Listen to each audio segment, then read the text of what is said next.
The maintenance deck of the Accord heavy cruiser Ethelgard smelled of ozone recycled air and the copper tang of anxiety. Rowan Hale wiped his grease-stained palms on his standard-issue gray jumpsuit, trying to ignore the way the floor plates vibrated beneath his boots. The vibrations were not the comforting rhythmic thrum of the sublight engines. They were erratic, spasmodic shudders, as if the ship itself were suffering from a fever. Rowan adjusted the strap of his tool bag and stared up at the slipweave teleporter Node 7. It was a massive, arching construct of dark chrome and exposed cabling pulsing, with a sickly violet light that seemed to dim and flare in time with the deck's vibrations. "All right, you temperamental piece of junk," Rowan muttered, stepping onto the containment platform. "Let us get this over with before the shift commander realizes I am not just running a diagnostic." He was not supposed to be here alone. Protocol demanded a team of 3 for any core stabilization, but Rowan needed the solitude.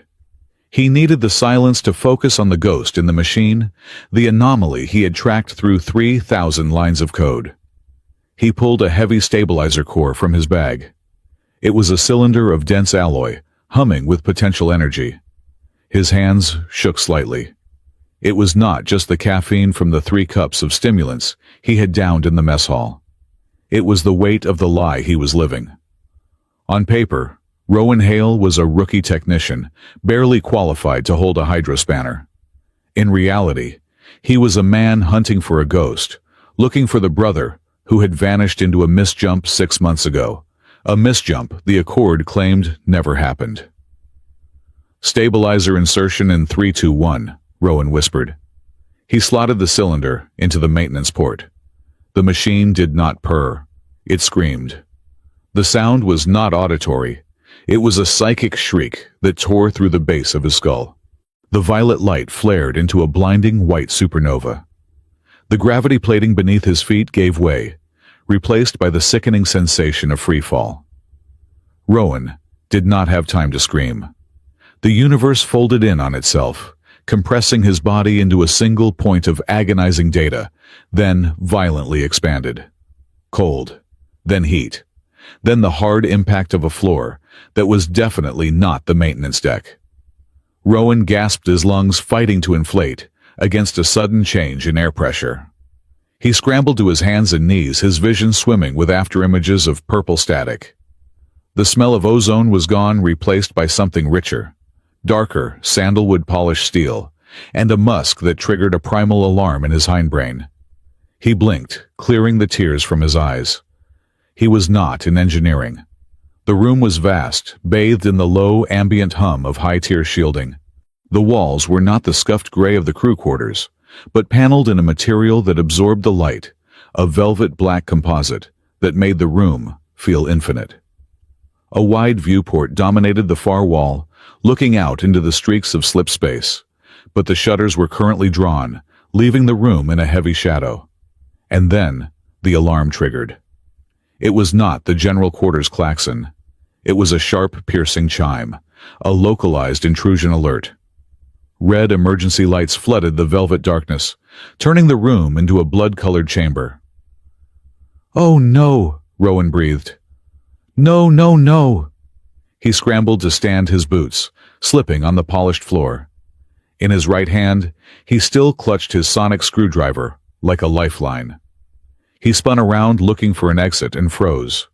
In the center of the room lay a sleeping platform, massive and raised like a sacrificial altar. And rising from it was a nightmare.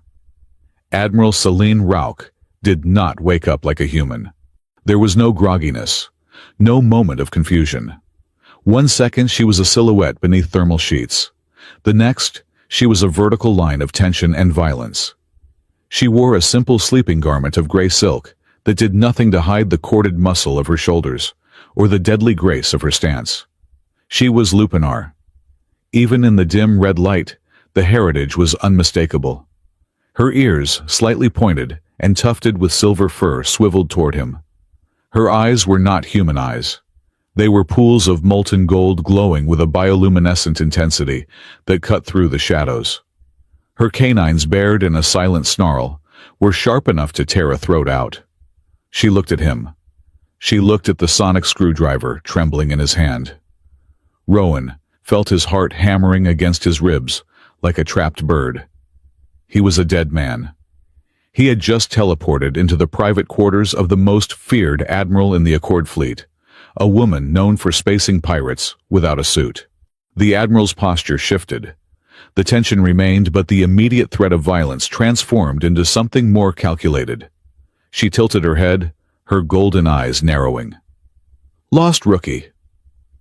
The voice was low, a granular purr that vibrated in Rowan's chest. It was mocking, dangerous, and terrifyingly calm. Rowan opened his mouth, but his vocal cords were paralyzed. He took a step back, and his boot crunched on something hard.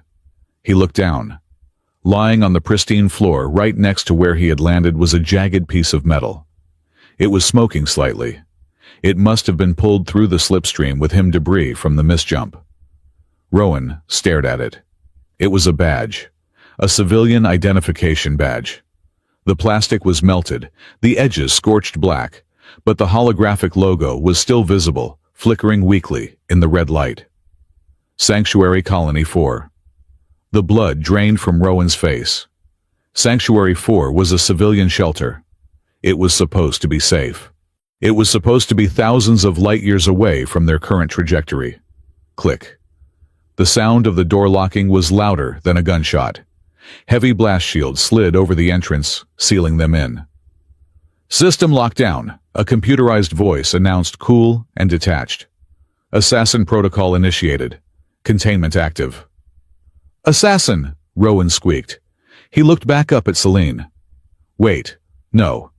I swear, Admiral, I am just here to fix the machine." Celine stepped off the platform.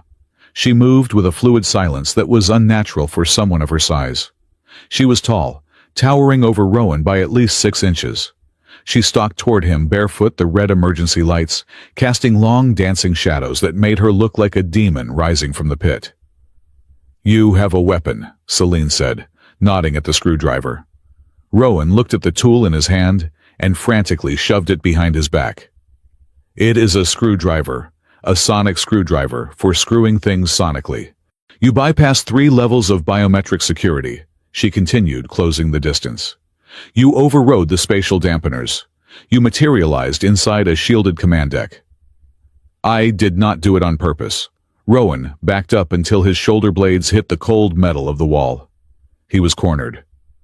The slipweave coughed. It hiccuped. "I was just trying to stabilize the core and it spat me out here. I swear I am not trying to kill you. I am just a technician. I fix things. I do not fix people's lives. Especially not Admiral's lives." He winced. "Stupid." "Shut up, Rowan."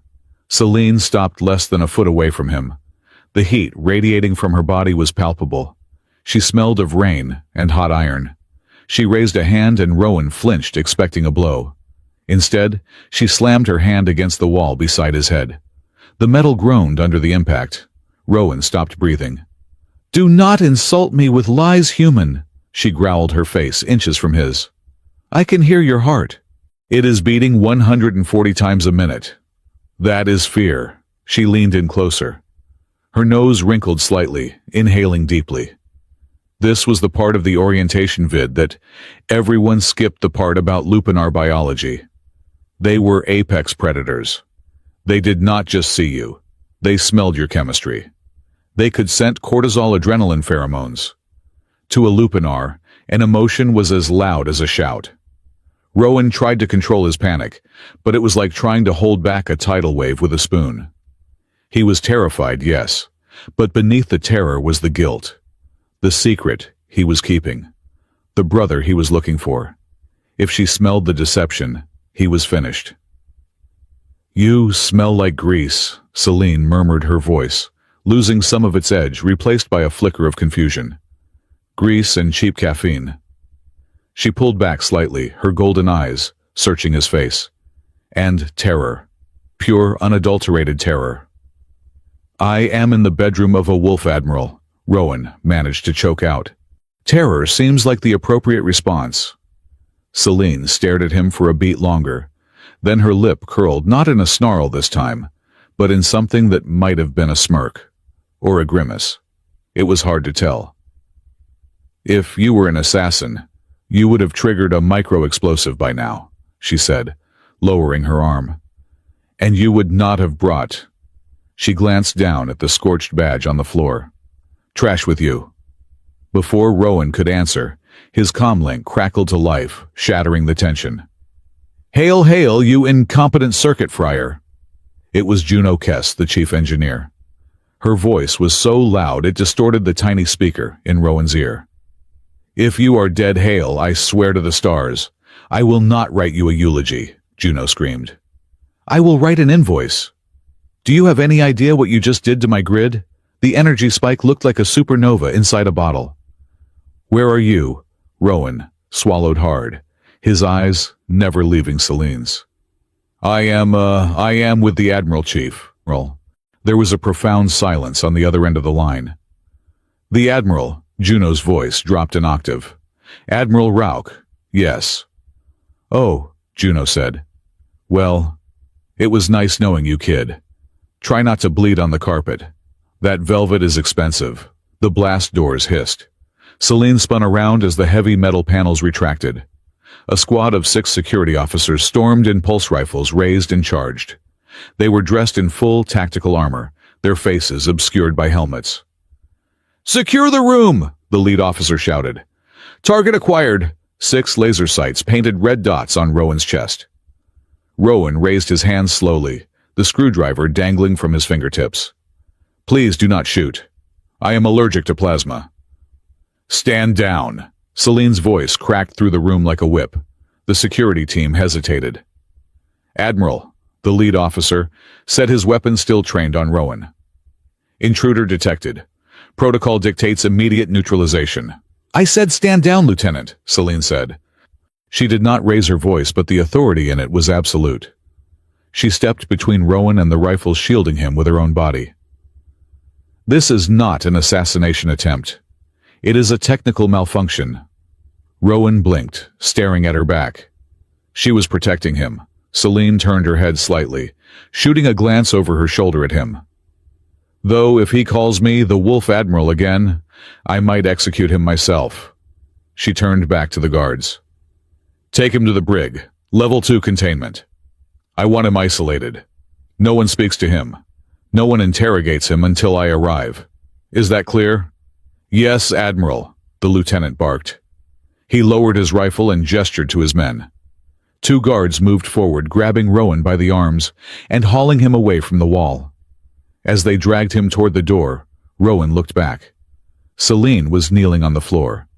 She picked up the scorched civilian badge with a tenderness that seemed at odds with her lethal nature. She turned it over in her hands, her golden eyes darkening. The guards shoved Rowan into the corridor. The air here was cooler, sterile. They marched him down the long hallway, their boots clanking in unison. "Hey," Rowan said to the guard on his left. "You guys can loosen the grip a little. I am not going to teleport away. I think I used up my quota for the year." The guard did not respond. They passed a polished, reflective panel on the wall. Rowan glanced at it, catching his own reflection, disheveled hair, pale face, wide eyes. And then he stumbled. In the reflection, his image did not stumble. The Rowan in the mirror kept walking for a split second, a perfect calm stride, before flickering and snapping back into sync with his real body. Rowan's breath hitched. He shook his head, blinking rapidly. "Did you see that, quiet prisoner?" the guard snapped. "No, the mirror, my reflection lagged. It was late." The guards ignored him, marching him around a corner. But the cold feeling in Rowan's gut had returned, and it had nothing to do with Selena Rauch. An echo. Dr. Amara Finch had warned them about this during the briefing on the slipweave anomalies. When space folds incorrectly, she had said, her voice distinct in his memory, time does not always catch up immediately. We call them echoes, temporal afterimages. If you see one, it means your molecular cohesion is debating with the universe about where you actually exist. They reached the turbolift. The doors slid open, and standing inside was a woman who made the armed guards stiffen in fear. Octavia Sable. She was the head of internal security, a human woman with features so sharp they looked synthetic. Her uniform was black, immaculate, and devoid of a single crease. Her hair was pulled back into a severe bun, and her eyes were the color of ice. "Well, well," Octavia said, her voice smooth as silk, but cold as the void. She stepped out of the lift, blocking their path. "If it is not the man of the hour, Rowan Hale, Tech ID 4922. The guards snapped to attention. "Ma'am, taking the prisoner to the brig per Admiral Rauch's orders." Octavia smiled. It was a terrifying expression, because it did not reach her eyes. "Change of plans, Lieutenant. I will take custody of Mr. Hale. This is clearly a breach of internal security which falls under my jurisdiction." "With respect, ma'am," the lieutenant said, sounding nervous. "Admiral Rauch was specific. Level 2 containment. Her authority." "The Admiral is compromised," Octavia said, lightly examining her fingernails. "She was the target of an attack. She is emotional. Lupinar often are, aren't they? All that instinct overriding logic." She stepped closer to Rowan. She did not smell like rain or ozone. She smelled of nothing. Absolutely nothing. It was unnatural. "I can take him off your hands," Octavia whispered to the guards. "I have a lovely interrogation room prepared. Soundproof. Easy to clean." "No!" a voice boomed from down the hall. Selena Rauch strode toward them. She had thrown a military greatcoat over her silk sleepwear, buttoned rapidly, but her feet were still bare. She moved with a speed that made the humans look like they were moving underwater. "He stays with me," Celine said, stopping between Octavia and Rowan. "Admiral," Octavia greeted her, her smile widening. "You should be resting, after such a fright." "I do not get frightened, Octavia. I get angry." Celine crossed her arms. "This man is a witness to a slipweave malfunction. That makes him an engineering asset, not a security prisoner. He remains under my command." "He materialized in your quarters with a weapon," Octavia countered, her voice dropping to a dangerous whisper. "That makes him an assassin until proven otherwise, and I am the one who proves otherwise."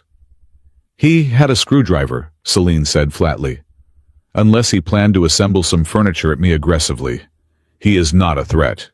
Octavia's eyes flicked to Rowan, then back to Celine. "You are protecting him. Why do you know him, Celine?" "I know you," Celine replied. "And I know that if he goes into your custody, the only thing that will come out is a confession signed in blood, regardless of the truth." The two women stared at each other. It was a clash of titans, the wolf and the snake. The air around them seemed to crackle. "Fine," Octavia said, finally stepping back. "Keep your pet. But know this, Admiral, if he is a spy and you are harboring him, the Council will not strip you of your rank. They will strip you of your fur." She turned and walked away, her heels clicking rhythmically on the deck plates. Celine watched her go until she disappeared around the bend. Then she turned to the guards. "Leave us," she ordered. "Admiral, regulations state, leave us." A low growl underscored the command. The guards looked at each other, then hastily retreated back down the hall, leaving Rowan and Celine alone by the turbolift. Rowan slumped against the wall, exhaling a breath he felt he had been holding for 10 minutes. "She is pleasant. Is she always that pleasant? Because I think my blood just froze." Celine ignored the sarcasm. She stepped close to him again, her golden eyes boring into his. She held up the scorched badge she had retrieved from her room. "Sanctuary Colony 4, she said quietly. "This fell with you." Rowan stared at the badge. "I do not know where it came from." "Do not lie to me, Hale," she hissed. "Slipweave does not just create matter. It transports it. For this to arrive with you, the teleporter had to pull from 2 coordinates at once. Your location and the location of this badge." She pressed the scorched metal into his hand. It was still warm. "Sanctuary 4 is a protected zone," she continued. "If there is debris, if there is fire, it means the peace treaty is already broken. It means someone is hunting civilians. She leaned in her voice, dropping to a conspiratorial whisper. Octavia wants you, because she wants to bury this. She wants to control the narrative. If I give you to her, you disappear, and this badge disappears. Rowan looked at the badge, then up at the alien woman who terrified him. Why are you telling me this? Because, Celine said, and for the first time her expression looked tired. I cannot fix a machine. I can fight, I can command, I can kill, but I cannot trace a digital ghost. She grabbed the collar of his jumpsuit and pulled him slightly closer. I am making you an offer, rookie. A deal. I will keep you out of Octavia's interrogation chair. I will wipe the log of your little visit to my quarters, so you do not get court-martialed for incompetence. And in exchange, Rowan asked, his heart thumping. In exchange, Celine said, her teeth glinting in the harsh hallway light. You become my eyes in the machine. You find out why the slipweave is spitting out dead men's belongings. You find out who is breaking the treaty. Rowan looked at the scorched badge in his hand. He thought of his brother. He thought of the reflection that had moved too late. He realized that he had just stumbled into something far bigger than a missing person case. And if I refuse? Rowan asked weakly. Celine smirked, the predatory glint returning to her eyes. Then I hand you to Octavia, and I tell her you tried to sonically screw me. Rowan swallowed. Okay, deal. Definitely deal. Good, Celine said, releasing his collar. She smoothed the front of her greatcoat. Go to the infirmary. Have Dr. Finch scan you for temporal radiation. If you are seeing echoes, you are leaking time. Fix yourself. Then meet me on the bridge at 0600 hours. She turned to leave, then paused. And Hale. Yes, Admiral. She did not look back. Next time you drop into a lady's bedroom, try to bring flowers instead of a wrench. It is polite. Rowan watched her walk away, the long coat billowing behind her like a shadow. He looked down at the badge, clenching his fist around it, until the jagged edges dug into his palm.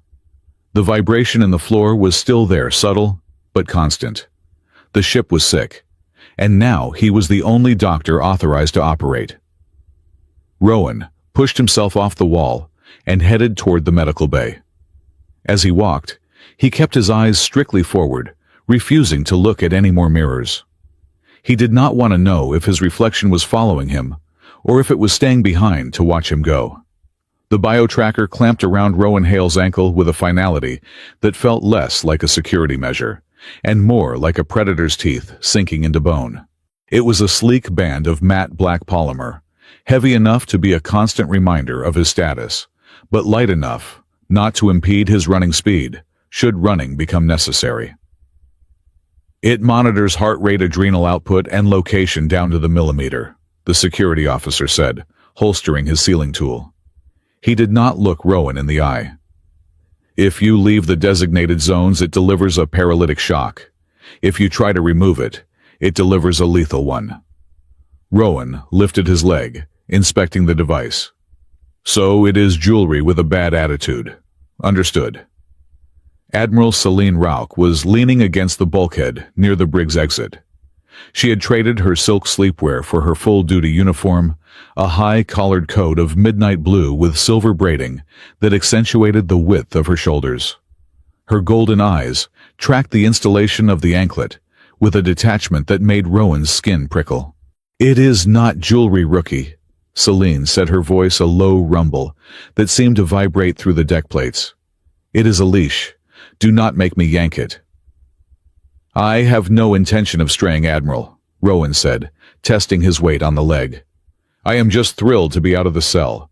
The decor was a little too minimalist for my taste.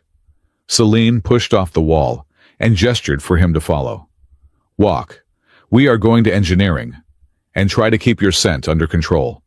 You smell like anxiety and stale sweat. I will try to sweat more confident cologne next time, Rowan muttered, falling into step beside her. Walking through the Ethelgard with Selina Rauch was an exercise in visibility. As they moved through the corridors, crew members, both human and Lupinar, pressed themselves against the walls to let her pass. The Lupinar officers lowered their heads, exposing their necks in a subtle display of submission to a dominant pack member. The humans just looked terrified. Rowan, trailing 2 steps behind her, with his blinking ankle bracelet, felt like a court jester parading behind a queen.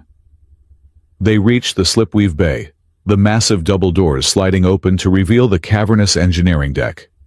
The air here was different, charged with static and the metallic tang of coolant. Juno Kess was waiting for them at the main console. The chief engineer looked like she had not slept in 3 standard days.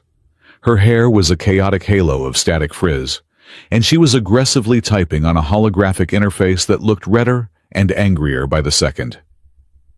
"Well," Juno said without turning around, "if it is not the Admiral and her favorite glitches." "Report, Chief," Celine said, ignoring the sass. Juno spun her chair around. She looked at Rowan's ankle, then up at his face. "Nice bracelet. Is it the fall collection?" "It is the Please Do Not Execute Me collection," Rowan replied, moving toward the console. "What did you find in the logs?" "Nothing," Juno said, slamming her hand onto the armrest. "And that is the problem. I have gone through the transfer protocols for the moment you arrived in the Admiral's quarters. The logs are clean, scrubbed, polished." Rowan leaned over the display. "That is impossible. A misjump creates a chaotic data signature. It should look like a paint factory exploded in the code." "It does not," Juno pointed to the scrolling lines of data. "Look at the timestamps. There is a gap of exactly 0.4 seconds where the system just holds its breath, and then everything resumes as normal. Someone did not just delete the error. They smoothed over the edges.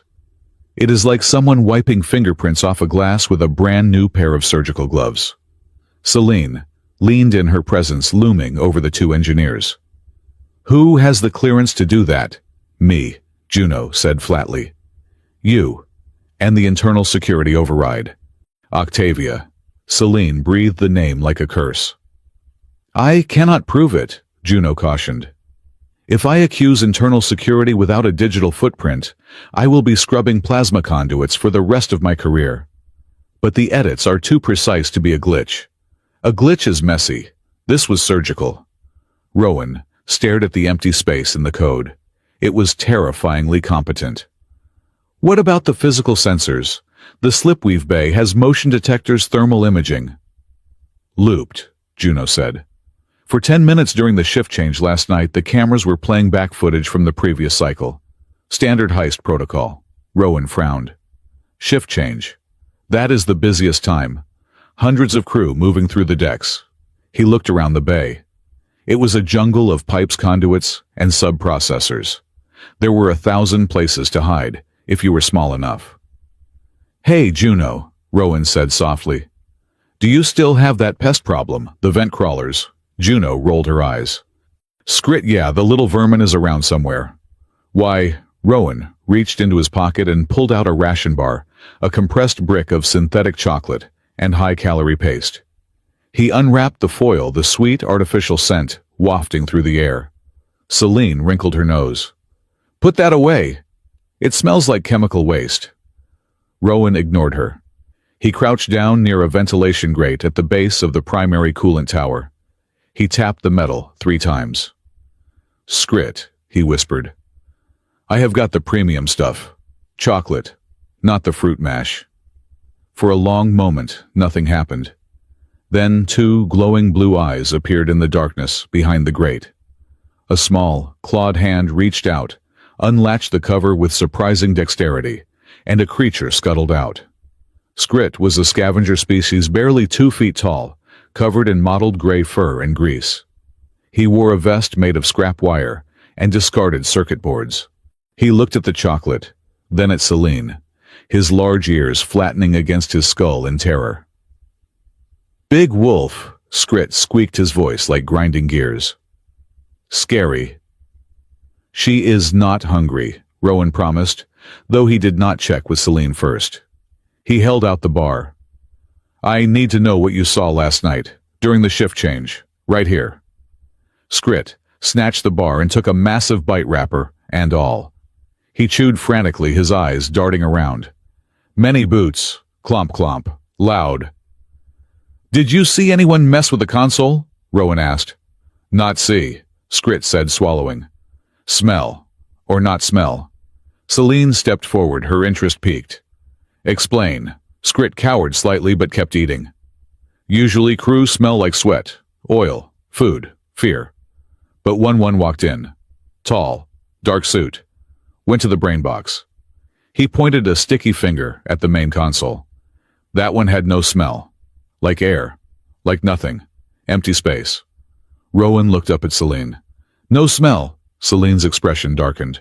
Lupinar rely on scent to identify individuals. To mask one's scent completely requires military-grade dampeners.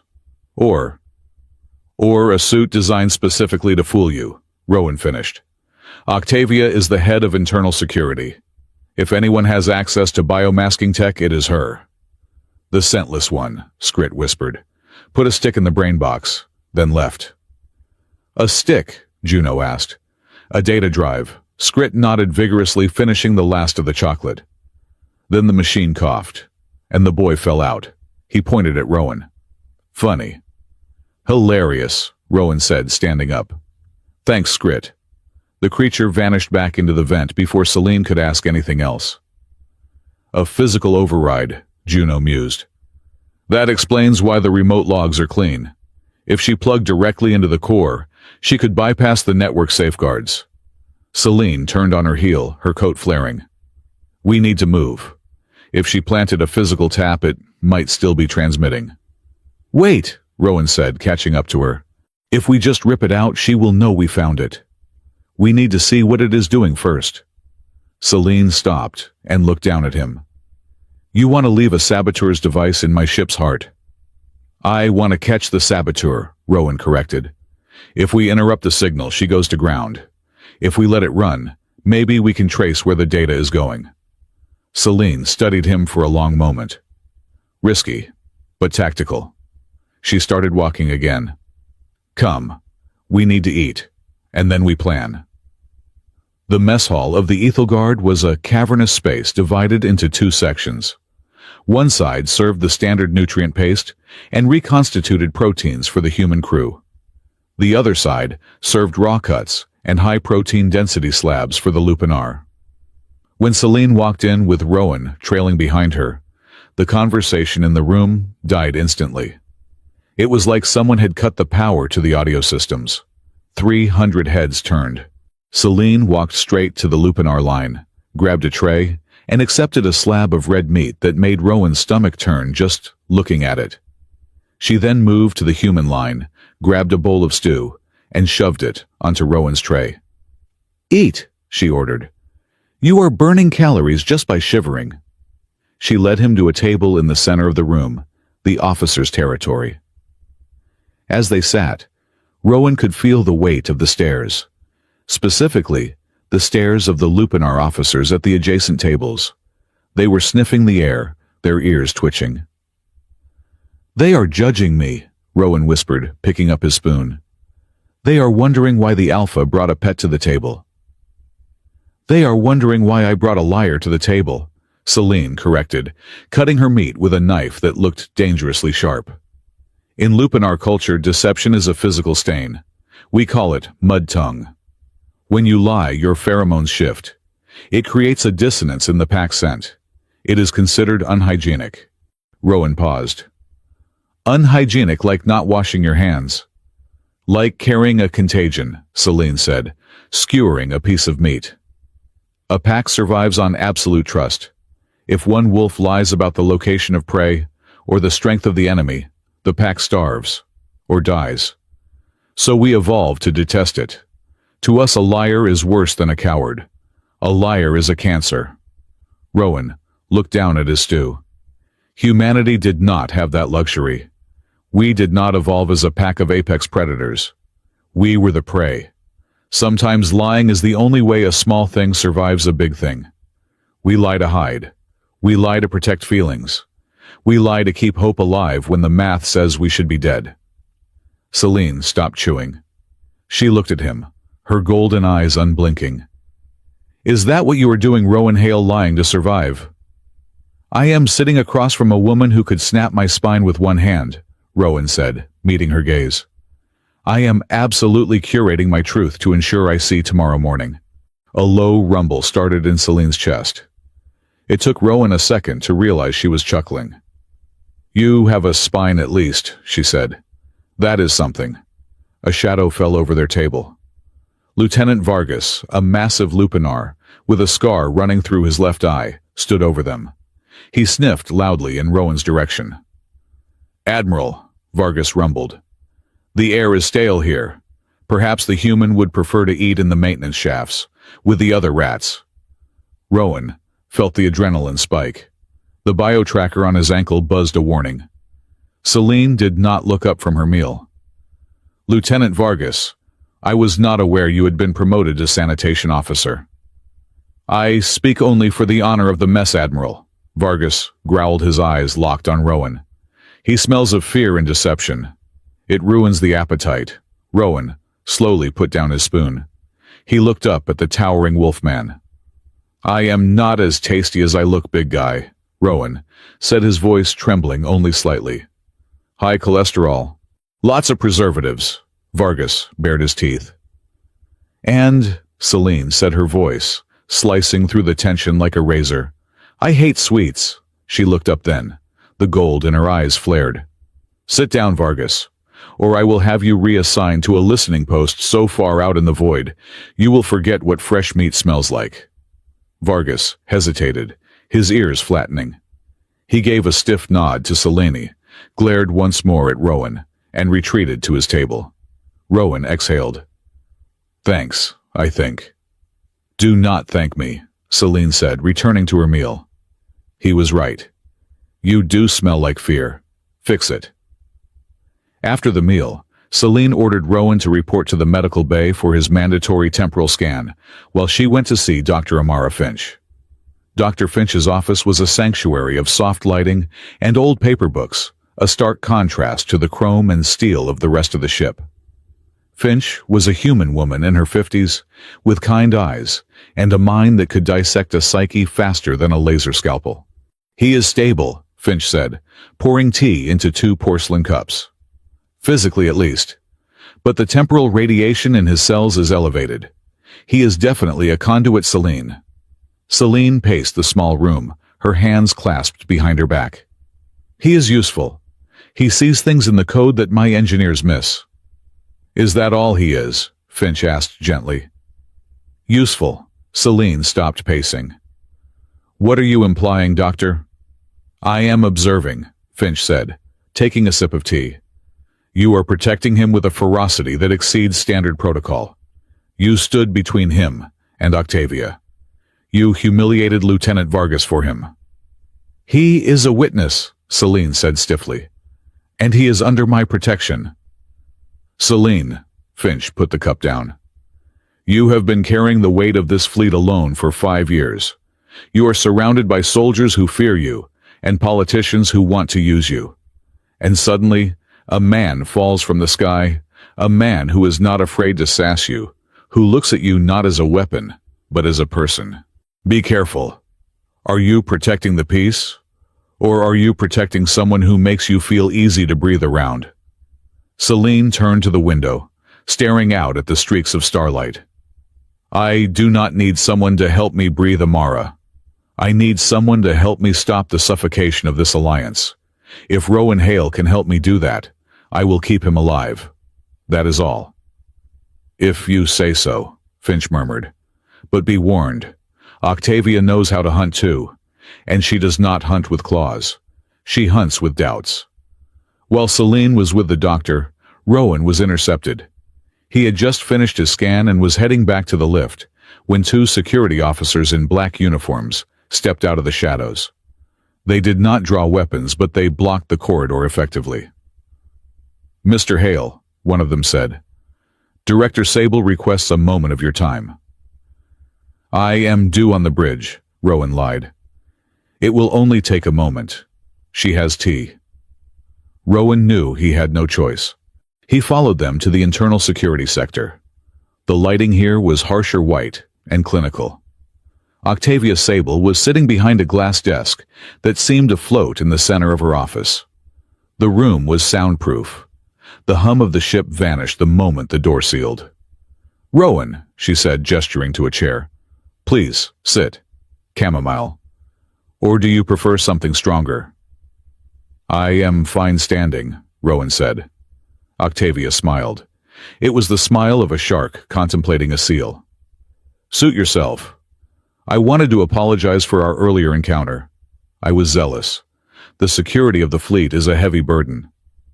"I am sure," Rowan said. "I worry about Admiral Rauch," Octavia said, her voice dripping with faux concern. "She is a brilliant warrior, but the Lupinar are driven by instincts we cannot truly understand. Obsessions." She tapped a finger on her desk.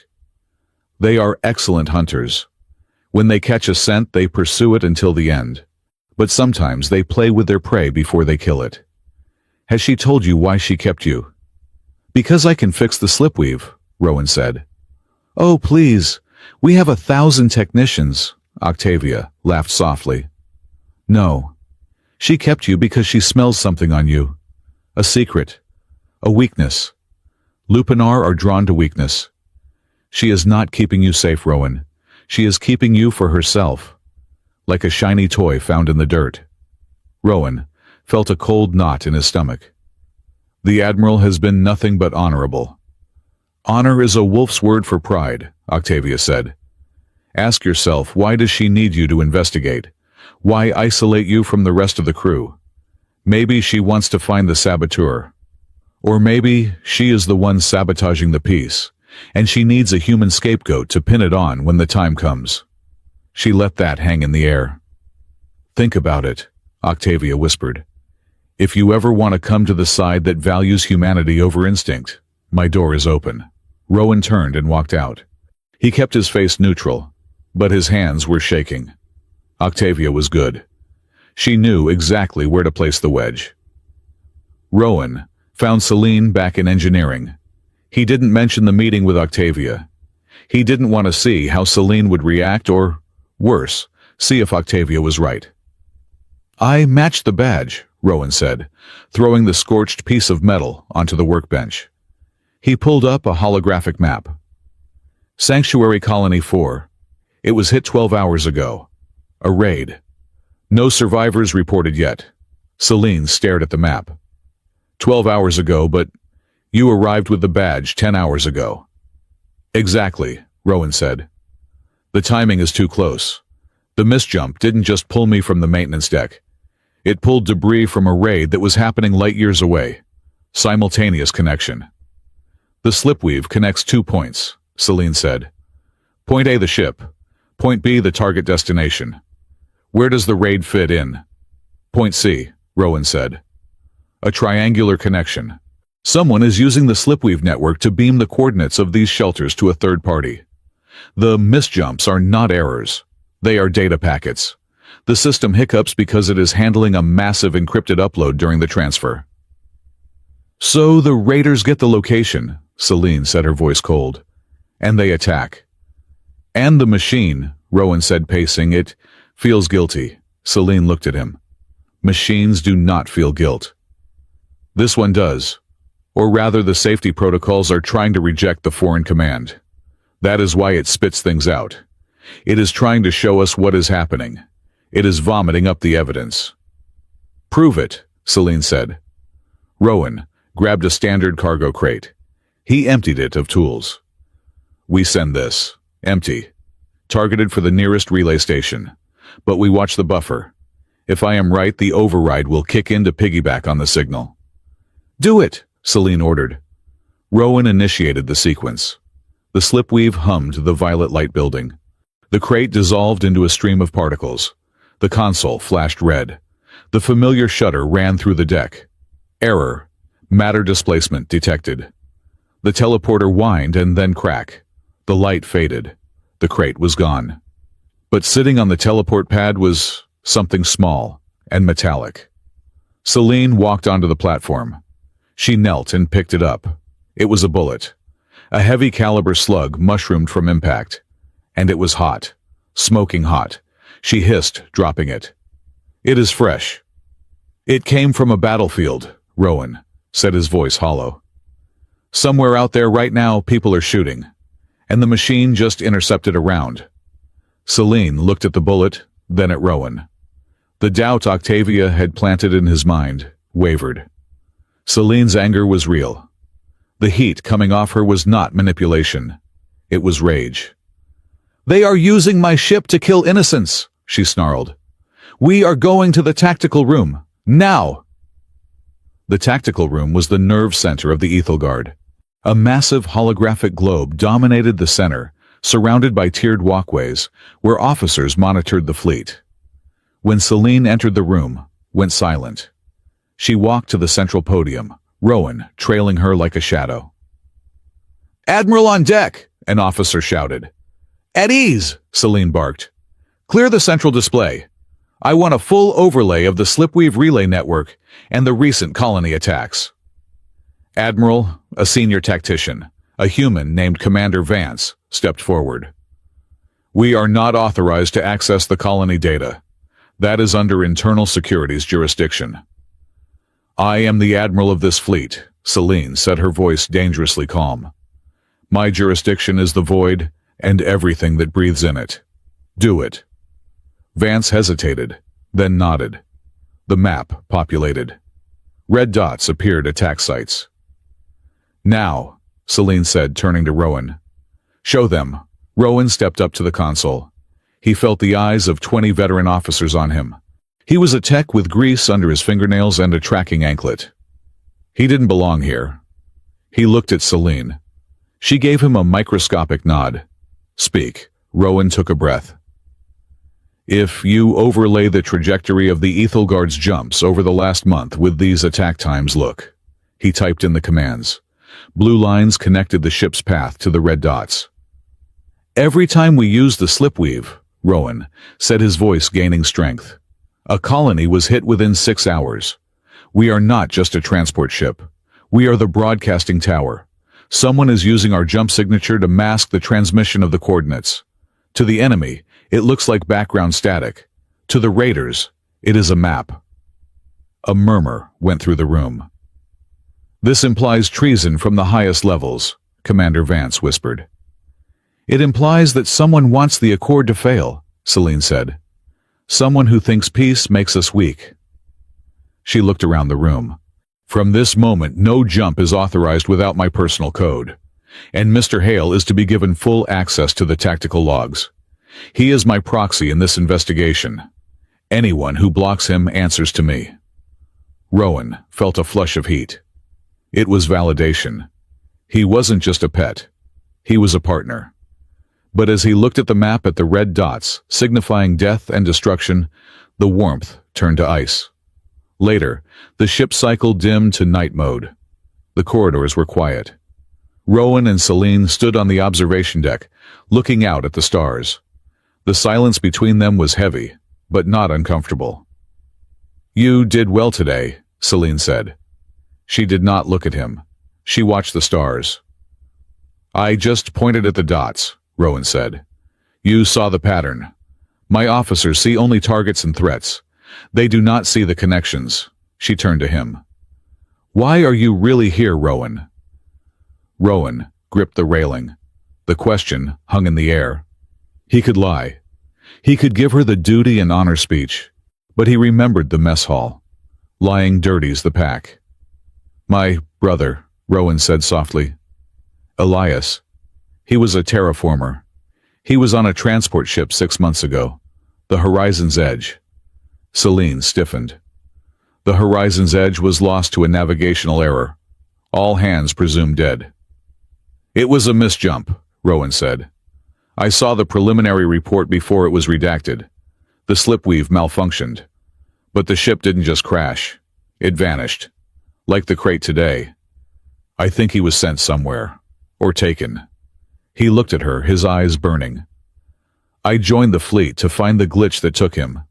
I thought it was a mechanical failure. But now I think the Horizon was a test run. Someone was testing the system, and my brother was the guinea pig. Celine was silent for a long time. She looked at him, and her expression softened. The predator was gone, replaced by something ancient and sad. "We have all lost something to the dark," she said. "I need to find him, Celine," Rowan said. He used her name, without the title. "If he is out there, if the raiders have him," Celine reached out. For a second, he thought she was going to touch his hand. Instead, she placed her hand on the railing next to his, close enough that he could feel her warmth. "We will find who is holding the leash," she said firmly. "We will track the signal back to the source. And if your brother is there, we will bring him home."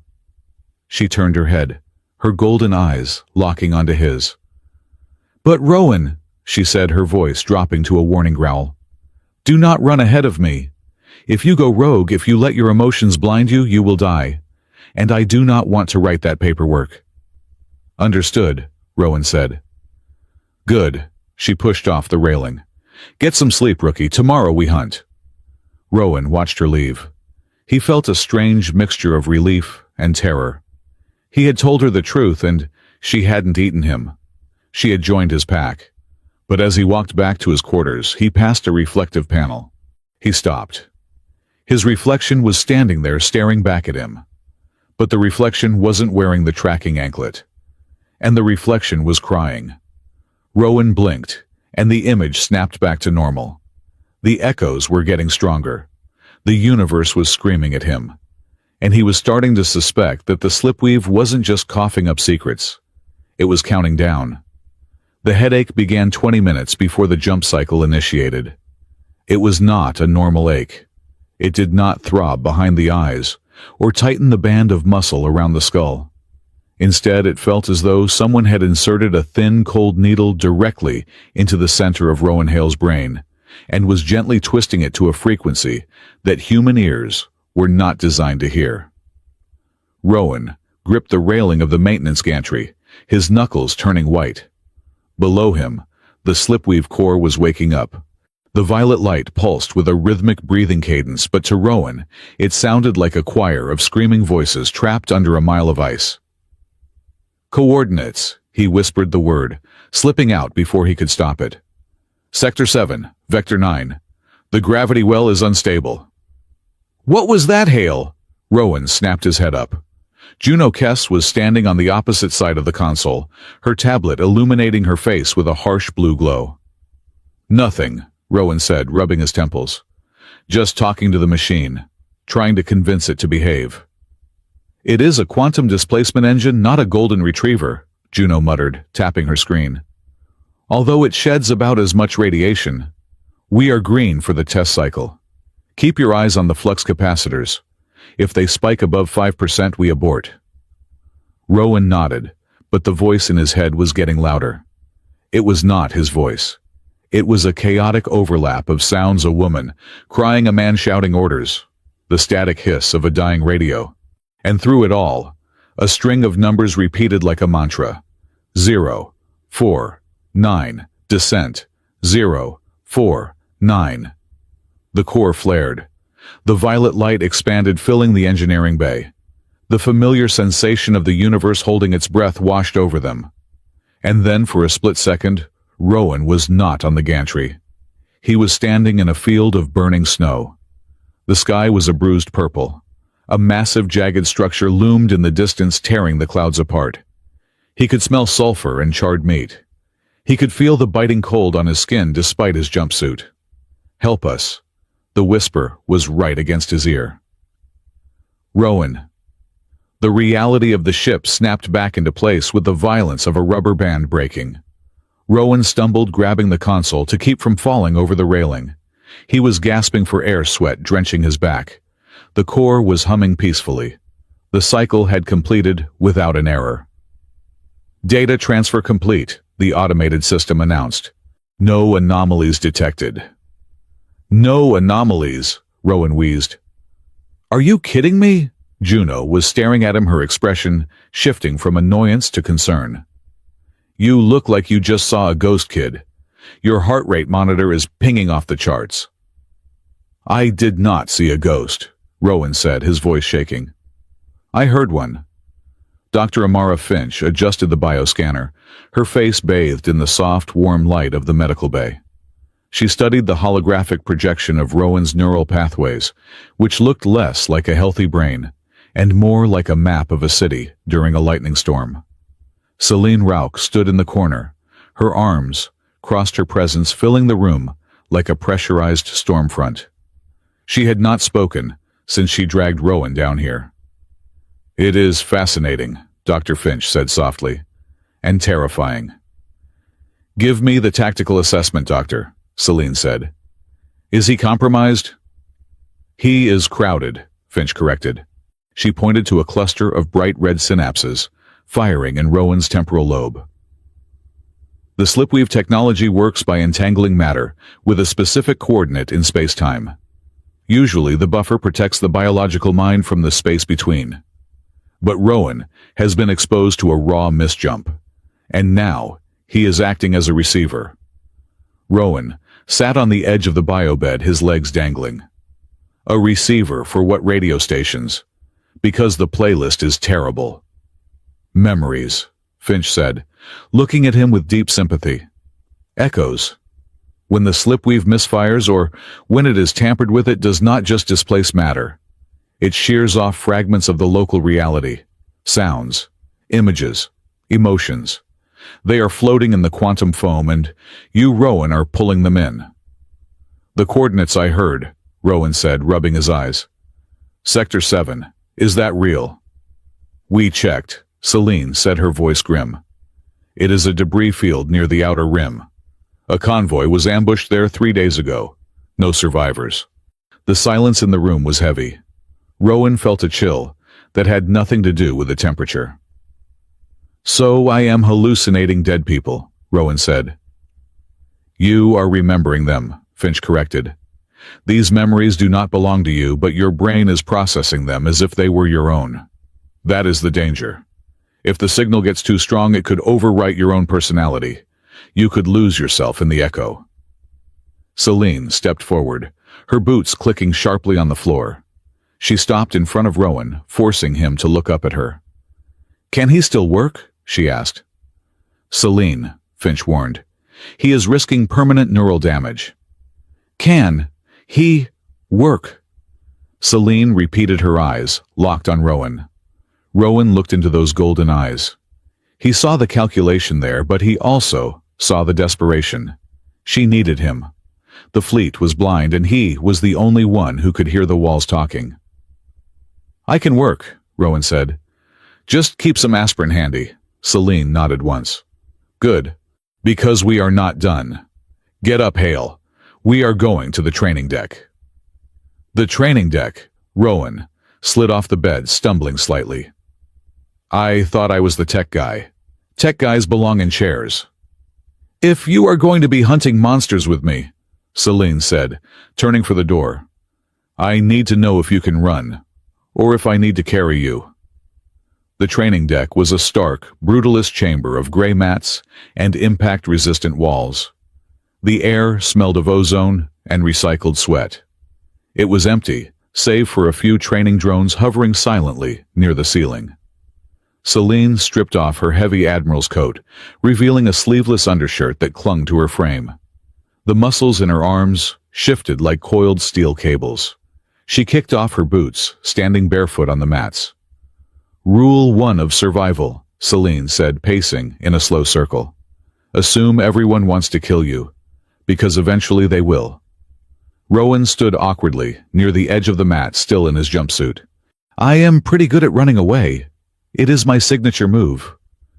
Running is a valid tactic, Celine said. But sometimes the corridor ends. Come here. Rowan stepped onto the mat. He felt ridiculous. He was a man of circuits and codes, about to spar with a woman who could probably bench press the entire engineering console. Attack me, Celine ordered. I am sorry, what? Attack me. Strike to injure. Do not hold back. Rowan laughed nervously. Admiral, with all due respect, if I hit you, I will break my hand. And then you will kill me. Celine moved. It was not a movement Rowan could track. 1 second, she was 10 feet away. The next, she was inside his guard. She swept his legs, and the world tilted. Rowan hit the mat hard, the air exploding from his lungs. Before he could wheeze, Celine's hand was around his throat, pinning him down. Her face was inches from his, her lips pulled back to reveal the tips of her fangs. "You are dead," she whispered. "My enemy does not hesitate. Why do you—" She released him and stood up, backing away. "Again," Rowan groaned, rolling onto his side. "This is not training. This is tenderizing." He got up. This time he was wary. He watched her shoulders, her hips. Celine lunged. A straight punch aimed at his solar plexus. Rowan's brain did not process the move. His body did. 6 months on the run in the lower decks of the transport ships, dodging debt collectors, and corrupt port officials had taught him things he did not put on his resume. Rowan twisted his torso to the left, letting her fist graze his ribs. As she passed, he used her momentum, hooking his leg behind her knee and shoving her shoulder. It was a dirty street-fighting move. It was clumsy, but it worked. Celine stumbled. She did not fall. She was too graceful for that, but she had to plant a hand on the mat to catch herself. She froze. The silence in the room was absolute. Rowan stood there, breathing hard, his hands raised in a defensive posture that was clearly not taught in the academy. Celine slowly straightened up. She turned to face him. Her expression was unreadable, but her nostrils flared, inhaling sharply. "That," she said, her voice low, "was not a technician's reflex." Rowan lowered his hands, his heart hammering against his ribs. "I grew up in a rough neighborhood. You learned to dodge." "You pivoted your center of gravity," Celine said, walking toward him. "You anticipated the strike vector. You did not just dodge, you countered." She stopped right in front of him. She smelled of musk and heat, a scent that was overwhelming in its intensity. "Who are you really, Rowan Hale?" she asked. "A technician who falls into my bedroom, a psychic who hears the dead, a fighter who moves like a cornered rat." "I am just a guy trying not to get hit," Rowan said, his voice tight. "Does it matter?" "It matters," Celine said, "because Octavia Sable is spreading rumors. She says you are a plant, a spy sent to infiltrate my command. She says your clumsiness is an act." She leaned in her golden eyes, searching his face for any sign of deception, the mud tongue she despised. "Are you weaponizing your incompetence, rookie?" Rowan held her gaze. He wanted to tell her everything. About the brother he was looking for. About the years spent hiding. But the words stuck in his throat. "I am not a spy, Celine," he said. "I am just adaptable." Celine stared at him for a long moment. Then the corner of her mouth quirked up. "Adaptable," she repeated. "Fine. Then adapt to this." She swept his legs again. This time, Rowan hit the mat and stayed there. "Get up," Celine said, offering a hand. "If you are going to be my partner, you need to learn how to fall without bruising your ego." Rowan took her hand. Her grip was iron-strong, but warm. For a second, as she pulled him up, they were close, too close. He could see the flecks of amber in her irises. He could feel the dangerous power radiating off her. And then, the intercom crackled. "Admiral, Hale! You need to get to engineering immediately." It was Juno, and she sounded scared. The atmosphere in engineering was suffocating. Juno had opened a maintenance panel near the base of the slipweave core, exposing a tangle of multicolored wires. "Look," Juno said, pointing a shaking finger at a thick black cable that had been spliced into the primary power coupling. "That is not standard," Rowan said, kneeling down. "That is a parasitic line." "It runs straight through the bulkhead," Juno said. "I traced it. It goes down into the sublevels. But look where it connects on the other end." She pulled up a schematic on her tablet. The line bypassed the main logs and fed directly into the external communication array. "Someone has hardwired the teleporter to the comms dish," Celine said, her voice cold. So every time we jump, the surge powers a broadcast. Exactly, Juno said. But that is not the worst part. I tried to cut the line. The system had fought back. Fought back? Rowan asked. It triggered a feedback loop, nearly fried my data pad. And then the core did this. Juno pointed to the containment platform. Sitting in the center of the ring, bathed in the idle violet glow of the machine, was an object. It was a collar, but not a tracking collar like the one on Rowan's ankle. This was a piece of art. Heavy silver etched with intricate weaving patterns of vines and thorns. In the center was a large, dull gemstone that looked like a clouded eye. Celine stopped breathing. The temperature in the room seemed to drop 10 degrees. Celine walked toward the platform, her movements stiff, almost mechanical. She reached out a trembling hand but did not touch the object. Admiral, Rowan asked softly, do you know what that is? Celine did not answer. She was staring at the collar, as if it were a venomous snake. Her ears were flattened against her skull, and a low, involuntary whine escaped her throat, a sound of pure, unadulterated pain. It is a mating collar, Juno whispered to Rowan. Old Lupinar tradition. High caste. You give it to your bonded partner. It means eternal loyalty. Rowan looked at the collar, then at Celine. The mighty admiral, the wolf of the void, looked like she was about to shatter. Is it yours? Rowan asked, stepping closer to her. Celine closed her eyes. It belonged to Cale. The name hung in the air. He was my second, Celine said, her voice brittle. And my bond, 5 years ago, during the skirmish at the Vale Nebula. She opened her eyes and they were wet. We were retreating. The drive was damaged. We had to jump blind to escape the ambush. I gave the order. I pulled the lever. She took a shaky breath. The ship made it. Cale did not. The slipweave malfunctioned. He was in the engine room. 1 second he was there. The next he was just gone. Nobody. No debris. Just void. Rowan looked at the collar. And now it is here. The machine is taunting me, Celine hissed. It is throwing my debt at me. Or, Rowan said gently, it is trying to tell you where he went. Celine spun on him, her fangs bared. Do not give me hope. Human hope is a poison. He is dead. I felt his bond snap. I felt him die. Rowan did not back down. He stepped into her personal space, ignoring the predator's warning snarl. Admiral, he said, trying to keep his voice light. Are you proposing to the machine? Because I have to tell you it is not your type. It is cold, distant, and has terrible communication skills. Celine blinked. The sheer absurdity of the comment seemed to short-circuit her rage. She stared at him, the snarl fading into a look of bewildered annoyance. You are an idiot, she said. I am, Rowan agreed. But I am an idiot who thinks this collar proves something. Cale did not just vanish. He was sent somewhere. The same place the badge came from. The same place the bullet came from. There is a dump site, Celine. A place where the errors go. Celine looked back at the collar. She reached out and picked it up. Her fingers traced the engraving.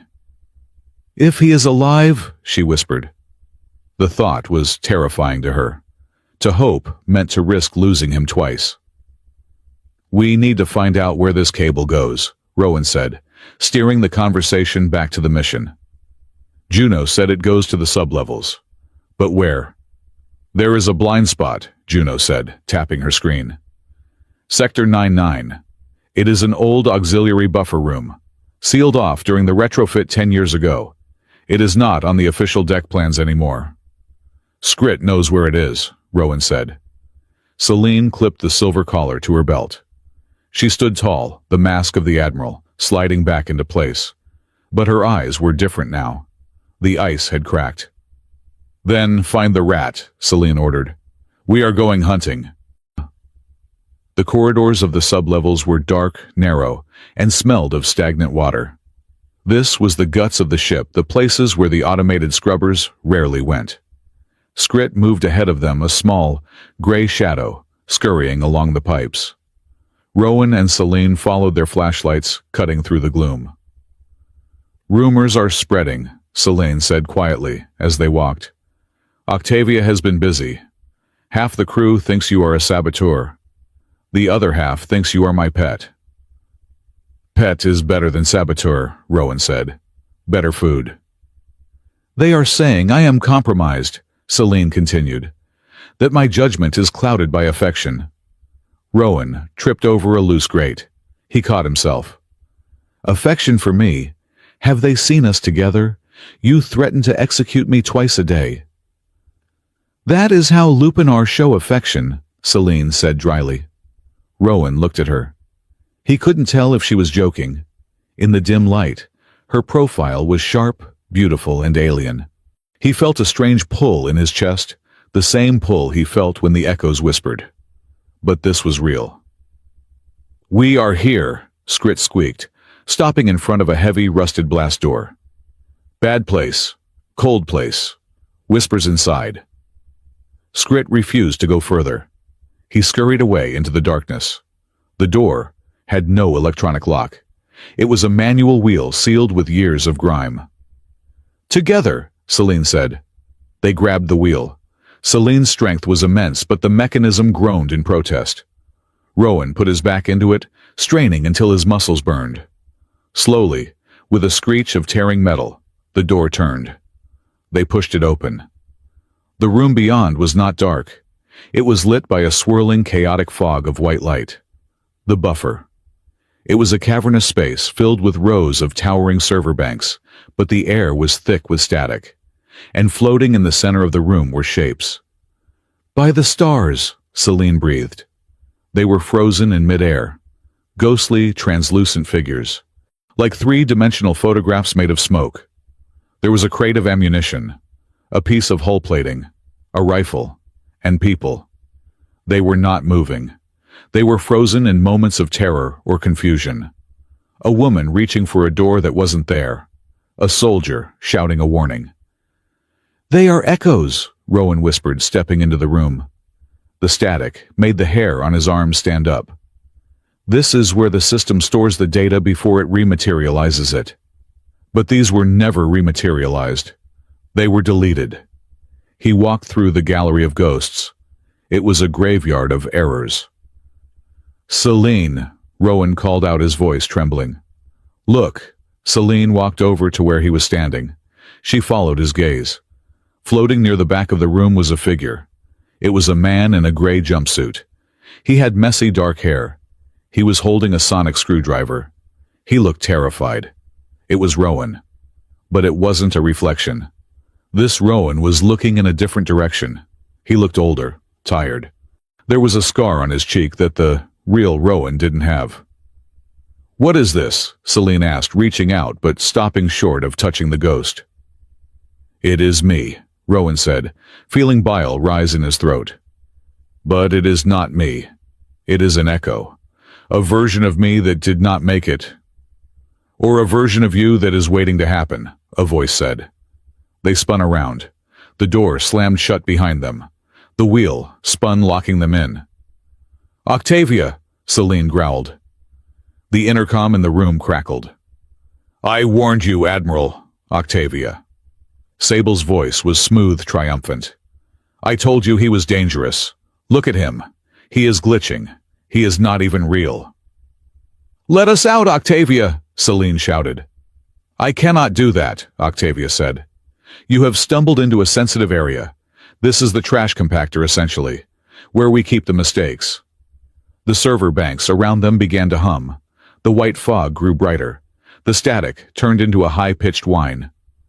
"Rowan," Celine said, grabbing his arm. "She is activating the purge cycle." "She is going to wipe the buffer," Rowan said, his eyes wide. "She is going to delete the evidence, and us." Suddenly, the ghost Rowan turned its head. It looked directly at the real Rowan, and it spoke. "Key." The word exploded in Rowan's head. The slipweave core in the room, a smaller auxiliary unit, slammed into life. A beam of violet light shot out, hitting Rowan squarely in the chest. He screamed. It was not pain. It was connection.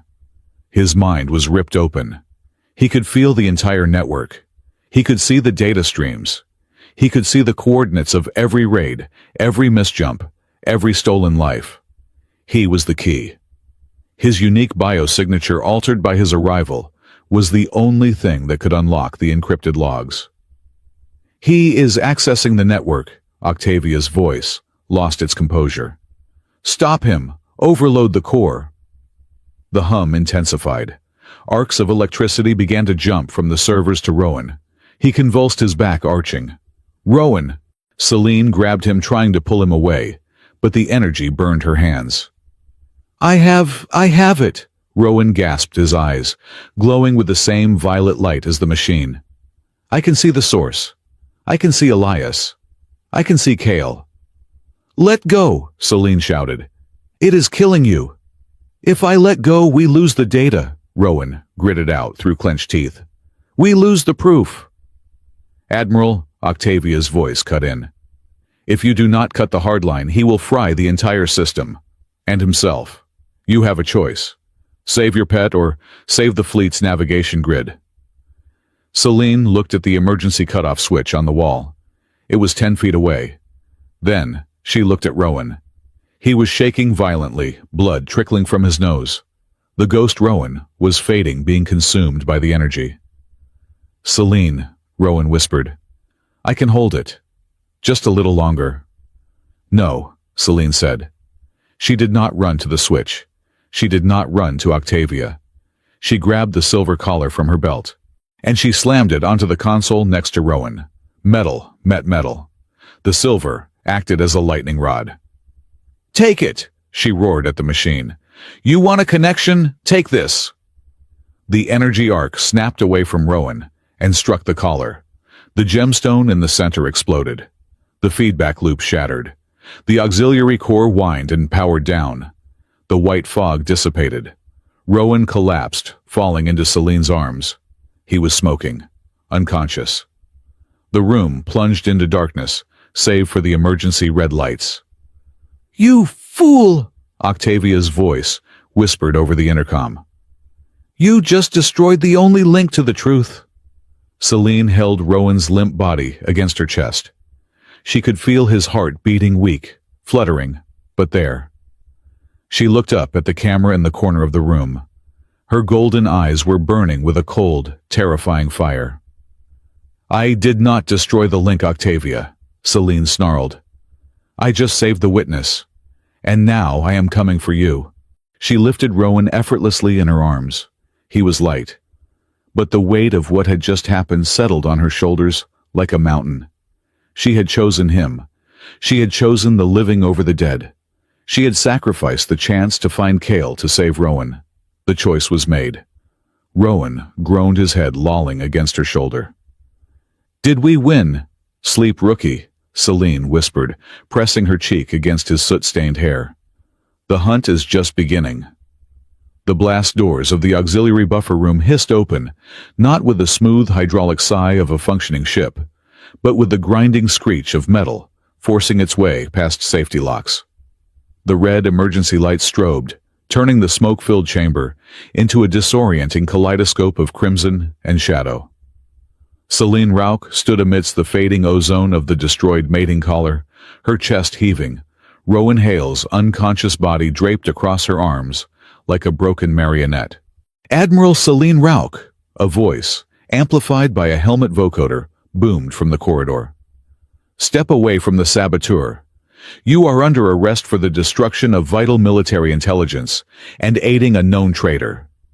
Celine did not flinch. She shifted Rowan's weight, pulling him tighter against her chest armor. A wall of security officers, human and Lupinar alike, stood at the threshold, weapons charged and leveled at her heart.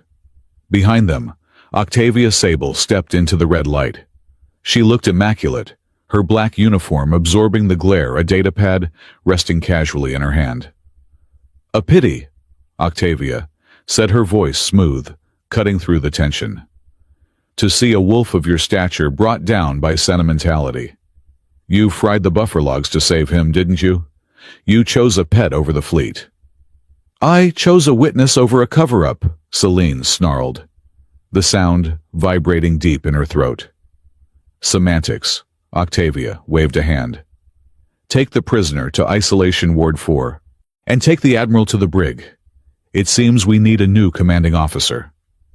If you touch him, Celine warned, her golden eyes narrowing to slits, I will show you exactly why my species survived the Great Frost. If you resist, Octavia countered coldly, I will have my men open fire. You might survive the first volley, Admiral, but Mr. Hale in his condition, he will be missed. Celine froze. She looked down at Rowan's pale face, the soot smudged across his cheekbones. He was breathing shallowly, his heart rate fluttering against her arm like a trapped bird. Fighting now would kill him. Slowly, with a dignity that made the armed guards hesitate, Celine lowered Rowan to the deck. This is not over, Octavia, Celine whispered. Oh, it is, Octavia smiled. For you, it is entirely over. Two guards rushed forward, dragging Rowan away by his arms. Celine watched him go, her hands curling into fists so tight her knuckles cracked. Then she held out her wrists. Cuff me, she commanded, before I change my mind. Consciousness returned to Rowan Hale in fragments. First the smell, sterile antiseptic and cold metal. Then the sound, a low rhythmic beep of a vitals monitor. Finally, the pain, a splitting headache that felt like his brain had been taken apart and put back together by someone who didn't read the manual. He opened his eyes. He was strapped to a metal chair in a room that was entirely white. No shadows, no corners. Just blinding infinite white. Sitting across from him, legs crossed, was Octavia Sable. Welcome back to the land of the living, Rowan, she said. She placed a cup of steaming tea on the small table between them. Or should I say the land of the useful? Rowan tested the restraints on his wrists. Solid steel. I take it I am not getting a medal for surviving the buffer. You are getting a choice, Octavia said. She leaned forward, her eyes scanning him with clinical detachment. You are not an engineer, Rowan. You know that now, don't you? You are a vessel, a biological hard drive. I am a person, Rowan croaked, his throat dry. You are a key, Octavia corrected. The slipweave anomaly altered your neural pathways. You are now the only thing in this fleet that can interface directly with the network without burning out. Celine knew that. That is why she kept you close. She wanted to use you. She saved me, Rowan said. She destroyed the data to stop the feedback loop. She destroyed the data to hide her incompetence, Octavia said, sipping her tea. But the network is still there, and you are still connected to it. I can see the activity in your brain scans. The coordinates are trying to get out. She stood up and walked behind his chair, trailing a finger along his shoulder. Work with me, Rowan. Let me extract the coordinates. We can locate the pirate bases, destroy them, and bring peace to the Accord. You will be a hero. I will give you a new identity, a home on a core world. No more Greece, no more running. And Celine? Rowan asked. Celine is a relic, Octavia said dismissively. She belongs to a time of honor and blood. We are in the age of information and control. She will be retired, honorably if you cooperate, executed for treason if you do not. Rowan closed his eyes. He could hear the hum of the ship, and beneath it faintly the whisper. 0, 4, 9. The door opens. You want to use me to open a door, Rowan realized. You are not trying to stop the raids, you are trying to control them. Octavia stopped moving. She leaned down, her lips brushing his ear. Chaos is a ladder, Rowan. If I control the slipweave, I control who gets attacked and who stays safe. I control the fear, and fear unites humanity faster than any treaty. She walked back to the door. Think about it. You have 1 hour. Then I stop asking nicely and start using the drills. The door slid shut. Rowan was alone in the white room. Well, he muttered to the empty air, that went poorly. Suddenly, the vent above his head rattled. Clang, clang. A small screw fell onto his lap, then another. The vent cover popped open, swinging down on a hinge. A familiar grease-stained face peered out. "Juno," Rowan whispered. "Shut up, kid," Juno Kess hissed. "Do you have any idea how tight these ducts are? I think I dislocated my hip 3 sectors back." She dropped a laser cutter into his lap. "Cut the cuffs. Fast. We have 90 seconds before the security sweep." "How did you get in here?" Rowan asked, fumbling with the cutter. The beam sliced through the steel restraints like butter. "I am the chief engineer," Juno grunted, pulling herself halfway out of the vent. "I built half the ship. I know back doors that are not even on the blueprints. Now move your ass." Rowan scrambled up onto the table and hauled himself into the vent. It was a tight squeeze, smelling of dust and ozone. "Where is Celine?" Rowan asked as he crawled behind Juno. "Brig," Juno said, crawling rapidly on her elbows. "Level 5. I have Skrit working on the door locks, but we need to get there before Octavia realizes her prize pony has fled the stable." "Why are you doing this, Juno?" Rowan asked. "You could lose your commission. Your life." Juno paused for a second, looking back at him. Her face was streaked with grime, but her eyes were fierce. "I do not like the Admiral," Juno admitted. "She is arrogant, she is scary, and she eats raw meat at the staff meetings. But Octavia looked me in the eye and told me the logs were glitching when I knew they were edited.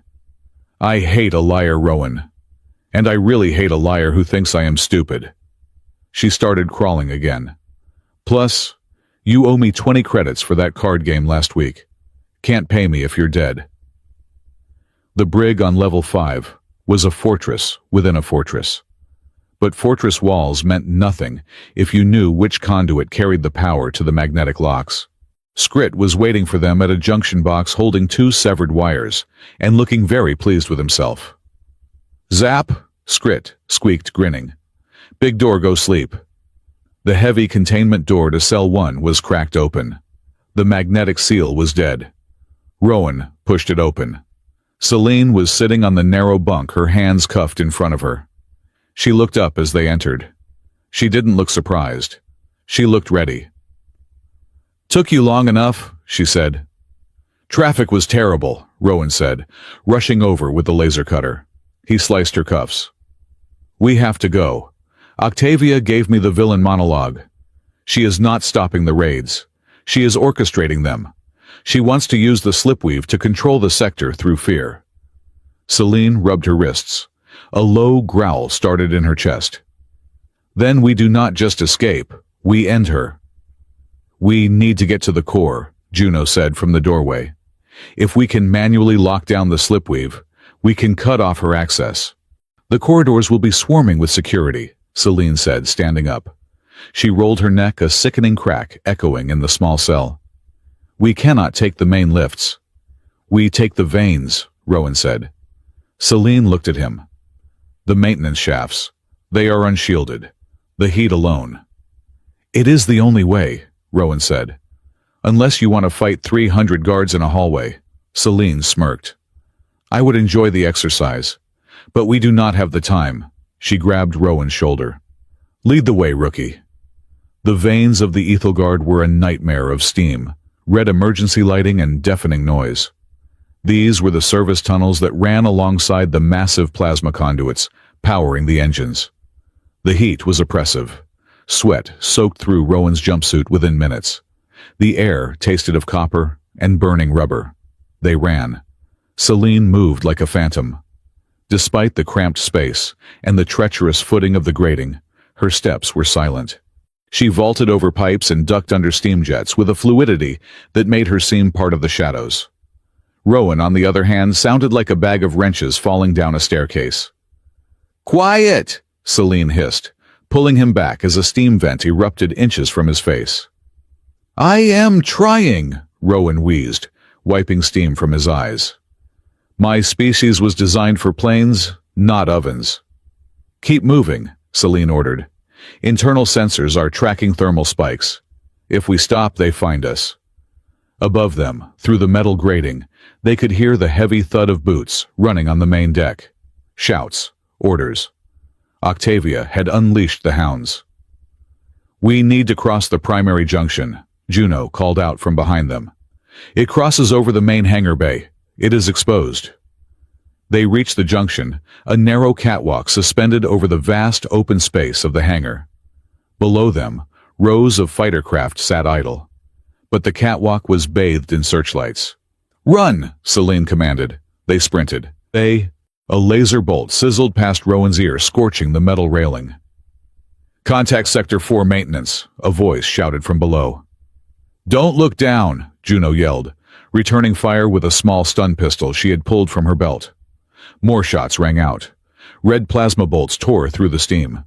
Rowan scrambled, his boots slipping on the slick metal. He tripped, sliding toward the edge. A hand grabbed the back of his collar.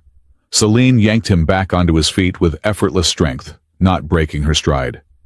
She placed herself between him and the shooters below her coat, flapping as laser fire pinged off the conduit next to her. "Move, you idiot!" she roared.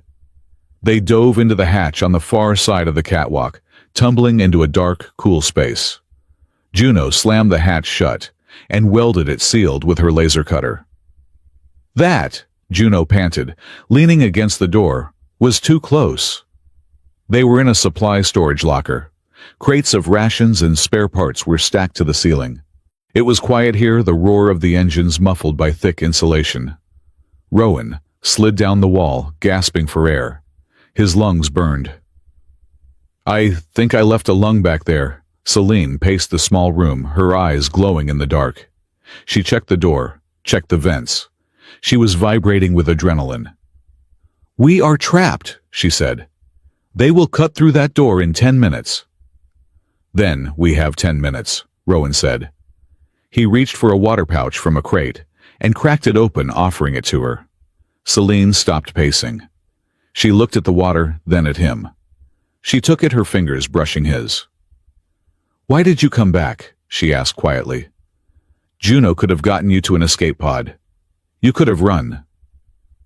"I told you," Rowan said, leaning his head back against a crate. "I am looking for my brother, and I do not like leaving people behind." Celine sat down on a crate opposite him. The Predator's mask slipped just for a moment.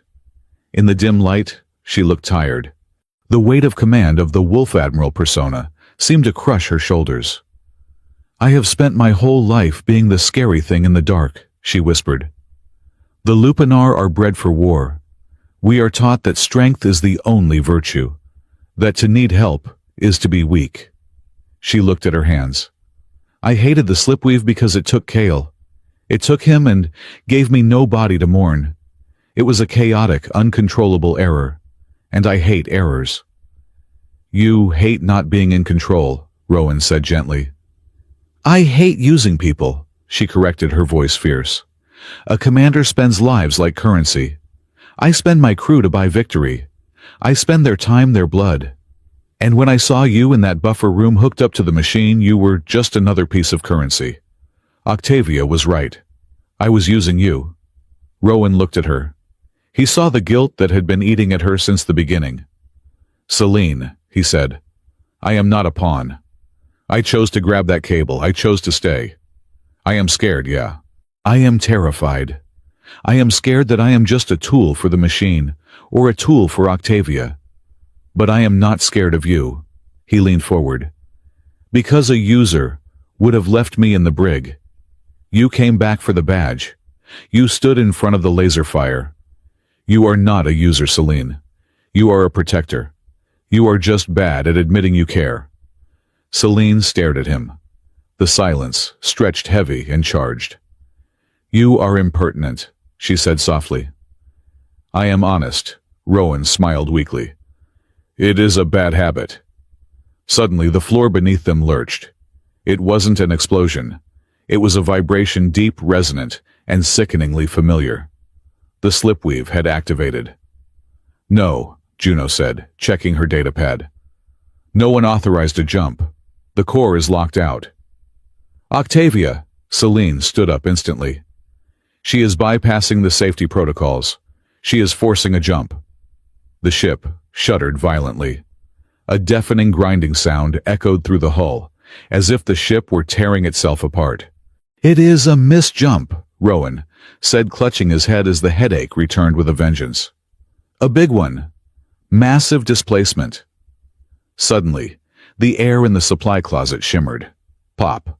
A crate materialized in the center of the room, displacing the air with a thunderous clap. It crashed onto the floor, splintering open. It wasn't Accord supplies. It was a heavy, rusted metal container, painted with a jagged red skull. Assault rifles spilled out, old, dirty, illegal kinetic weapons, and a localized jamming beacon. "Pirate tech," Celine hissed, kicking a rifle. The teleporter just spat out a pirate supply drop. "Why here?" Juno asked. "Why inside the ship?" "Because the target coordinates are bleeding," Rowan said, his eyes unfocused. "She is opening a door, but she does not have the key. She does not have me, so the door is opening sideways." His comlink crackled. It was a broadcast on the emergency frequency. "This is Dr. Finch. To anyone listening, security has breached the medical bay. I have accessed the biologs." Background noise of shouting and breaking glass filled the transmission. "Octavia Sable is using the slipweave to project a carrier signal. She is painting a target on Sanctuary Colony 6. The pirates are not finding the colonies. The colonies are being lit up like beacons by our own ship. She is..." A gunshot cut the transmission. Silence. "Amara," Celine shouted into her comms. Static. Celine looked at Rowan. Her face was no longer tired. It was stone. It was ice. It was the face of a wolf who had just decided to kill. "Colony 6, Celine said. "There are 5,000 civilians there, including a Lupinar hatchling nursery." "She is selling them out," Rowan said, realizing the horror of it. "She is letting the pirates attack to create a crisis so she can step in and save the day with martial law." Celine grabbed one of the pirate rifles from the floor. She checked the chamber with a practiced snap. "We are going to the core," she said. "We are not hiding anymore. We are not escaping." "There is an army between us and the core," Juno warned. "Then we go through them," Celine said. She looked at Rowan. "Can you shut it down?" "If I get to the console," Rowan said, standing up, "I can crash the system, permanently." "Good," Celine said. She hit the door release. "Stay behind me. If anything moves, I kill it. If anything shoots, I kill it twice." They burst out of the maintenance hatch and into the main corridor leading to engineering. It was chaos. The ship was vibrating so hard, the lights were flickering. Crew members were running confused by the unauthorized jump alarm. "Clear the deck!" Celine roared, her voice amplified by pure command presence.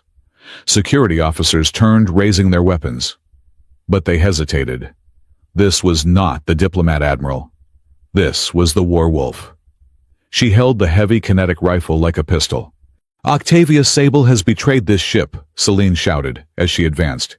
"Stand down or be treated as mutineers." A shot rang out from a loyalist guard. Celine didn't break stride. She fired a single burst, disarming the man. She moved forward like a juggernaut, knocking guards aside with the butt of her rifle. Juno and Rowan sprinted in her wake. "She is terrifying," Rowan yelled over the noise.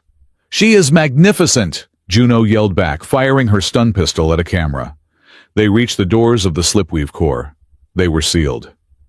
"Juno," Celine yelled.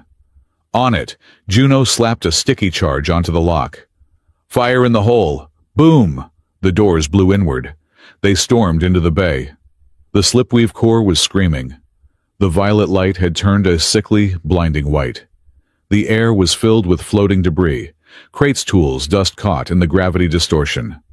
Standing at the control podium, shielded by a wall of elite security guards, was Octavia. She looked up, annoyance flashing across her face. "You are persistent," Octavia shouted over the roar of the machine.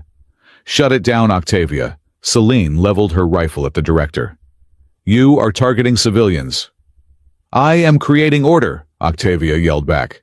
She typed a command into the console. The raid on Colony 6 has already begun. The pirates have the coordinates. And soon, every system will beg the Accord for protection. My protection. Not if we close the door, Rowan said. He broke from cover, running toward the manual override station on the far side of the room. Stop him, Octavia ordered. The guards opened fire. Celine roared a sound that was pure primal fury. She abandoned cover, charging into the center of the room to draw fire. She moved in a blur, dodging plasma bolts, using the floating debris as shields. She was a whirlwind of violence, taking down guard after guard with precise, non-lethal strikes. "Go, Rowan!" she screamed. Rowan slid under a console as sparks rained down on him. He reached the manual override. He yanked the lever. Nothing happened. "It is locked out!" he yelled. "Software override!" "Then use the hardware," Juno shouted, pinning down 2 guards with suppressive fire. Use the interface." Rowan looked at the data port. He knew what he had to do. He didn't have a collar this time to act as a lightning rod. He had to be the rod. He grabbed the cable. "Rowan, no!" Celine shouted, turning toward him. "It is the only way!" Rowan yelled. He looked at her across the chaotic room. "Do not let me be a pawn, Celine. Let me be the player." He jammed the cable into the port on his bio-tracker. Contact. The world dissolved. Rowan was no longer in the room. He was in the network. He was a stream of data racing through the void. He saw Colony 6, a blue sphere burning. He saw the pirate ships descending like vultures. He saw the signal beam originating from the Ethelgard. He grabbed the signal. And he pulled. Scream. In the physical world, Rowan arched his back, a scream tearing from his throat. The violet light from the core arced toward him, enveloping him in a cocoon of energy. "He is overriding the lock," Octavia shrieked. "Kill him!" She raised her own pistol, aiming directly at Rowan's exposed head. Celine did not think. She threw her rifle at the nearest guard and launched herself across the gap. She hit Octavia just as the trigger pulled. The shot went wild, shattering a display screen. Celine and Octavia crashed to the floor in a tangle of limbs. Octavia was fast-trained in martial arts, but Celine was a lupanar fighting for her mate. Celine pinned Octavia, down her hand around the woman's throat. "Call it off!" Celine snarled, her fangs inches from Octavia's face. "It is too late," Octavia gasped, smiling through the blood on her teeth. "The connection is made. He cannot close it. He can only hold it open. Look at him." Celine looked up. Rowan was floating. Gravity had released him. He was suspended in the center of the energy vortex, his eyes glowing pure white. The slipweave core began to tear open. Not a portal to another ship. Not a portal to a planet. A tear in reality. The sound changed. The mechanical hum died, replaced by voices. Thousands of voices. Echoes. "Help us!" "Where is the light?" "Coordinates 04. "Celine." Celine froze. She heard it. Through the cacophony of the dead, she heard one voice. Distinct. "Celine." "Kale," she whispered. The rift widened. Shapes began to form in the white light. Ghostly figures trying to push through the membrane of the universe. Octavia laughed a manic, breathless sound. "Do you see, Admiral? He is not just a key to the map. He is a key to the archive. He is opening the door to everything we have ever lost." Rowan's body convulsed. He looked down at Celine. His eyes were not seeing her. They were seeing numbers. 497. Rowan spoke, his voice amplified by the room's speakers. The location of the central hub. The pirate main base. He was downloading the truth. He was pulling the location of the enemy directly from the pirate signal. "He is tracing them back," Juno yelled, typing frantically at her station. "He is reversing the stream. He is finding out where the pirates are coming from." "Stop him!" Octavia screamed, struggling under Celine's grip. "If he broadcasts that, the Accord will destroy them. I need them." Celine looked at Octavia.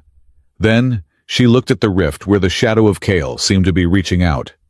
And then She looked at Rowan, who was burning up, his life force being consumed to fuel the connection. "Peace is not worth a life," Celine said. She tightened her grip on Octavia's throat until the director's eyes rolled back and she went limp. Celine stood up. She walked toward the energy vortex. "Rowan," she shouted. "Let go, you have the coordinates. Let go." "I can't." Rowan's voice was distorted. "The door is stuck open. If I let go, the echoes, they will spill out. They will consume the ship." The rift pulsed. A massive, shadowy hand pressed against the barrier of reality. The ship groaned. Rowan looked at Celine. A tear of pure light rolled down his cheek. "I have to hold it," he whispered. "I have to be the doorstop." "No." Celine ran forward, but the energy field threw her back. Rowan smiled. It was a sad, broken smile. "I found him, Celine," he said. "I found Elias, and I found Kale. They are in there. They are waiting." "Don't you dare!" Celine screamed, pounding on the invisible wall. "Don't you dare leave me!" Rowan closed his eyes. Flash. A pulse of white light exploded from his body. It swept through the room, through the ship, through the fleet. It carried a message. A single packet of data containing the exact location of every pirate base in the sector. The truth broadcast to every screen in the Accord. But in the Slipweave Bay, the light faded. The rift sealed shut with a thunderous crack. Rowan fell. He hit the floor with a sickening thud. He didn't move. Celine scrambled over to him. She turned him over. His eyes were open, staring at the ceiling. But the gold was gone. The white was gone. They were dull, empty brown. He was not breathing. And on the floor next to him, Octavia Sable stirred, coughing as she regained consciousness. She looked at the data screen flashing with the exposed pirate coordinates. Then she looked at Rowan's still body, and she smiled. "You won the battle, Admiral," Octavia whispered, her voice raspy. "You exposed the enemy, but you broke your toy." He unlocked the truth, and it cost him his mind. Celine ignored her.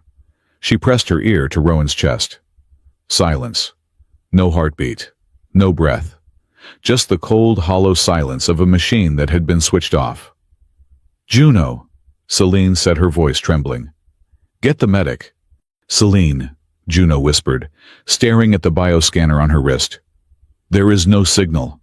He is gone." Celine looked down at the man who had fallen into her bedroom and made her laugh. The man who had refused to be a pawn. She threw her head back and let out a sound that was not human. It was a howl. A long, mournful, terrifying howl that echoed through the veins of the ship, a song of grief for a pack of two. The silence that followed Rowan's collapse was not truly silent. It was a heavy, pressurized quiet, the kind that exists at the bottom of an ocean just before the hull breaches.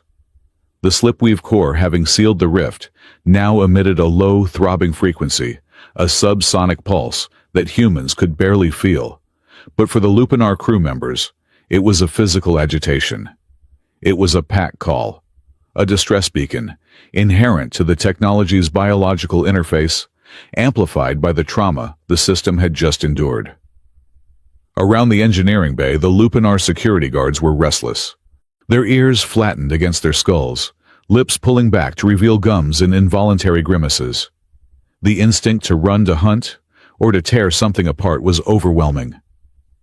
Admiral Celine Rauch stood over Rowan's body. She felt the pulse, too.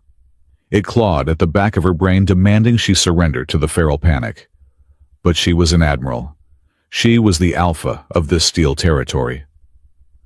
"Hold your stations!" Celine's voice was not a shout, but a command pitched perfectly to cut through the frequency. She stood tall, her back to the smoking core, her golden eyes sweeping over her twitching crew. "The first officer who breaks formation answers to me. Is that understood?" The growls in the room subsided into whimpers, then silence. Discipline returned, anchored solely by the weight of her presence.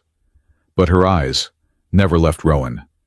He was breathing now, shallow, ragged gasps that sounded like a bellows with a hole in it. "He is the traitor," Octavia Sable scrambled to her feet, wiping blood from her lip. She pointed a shaking finger at Rowan. Look at him. He overloaded the core.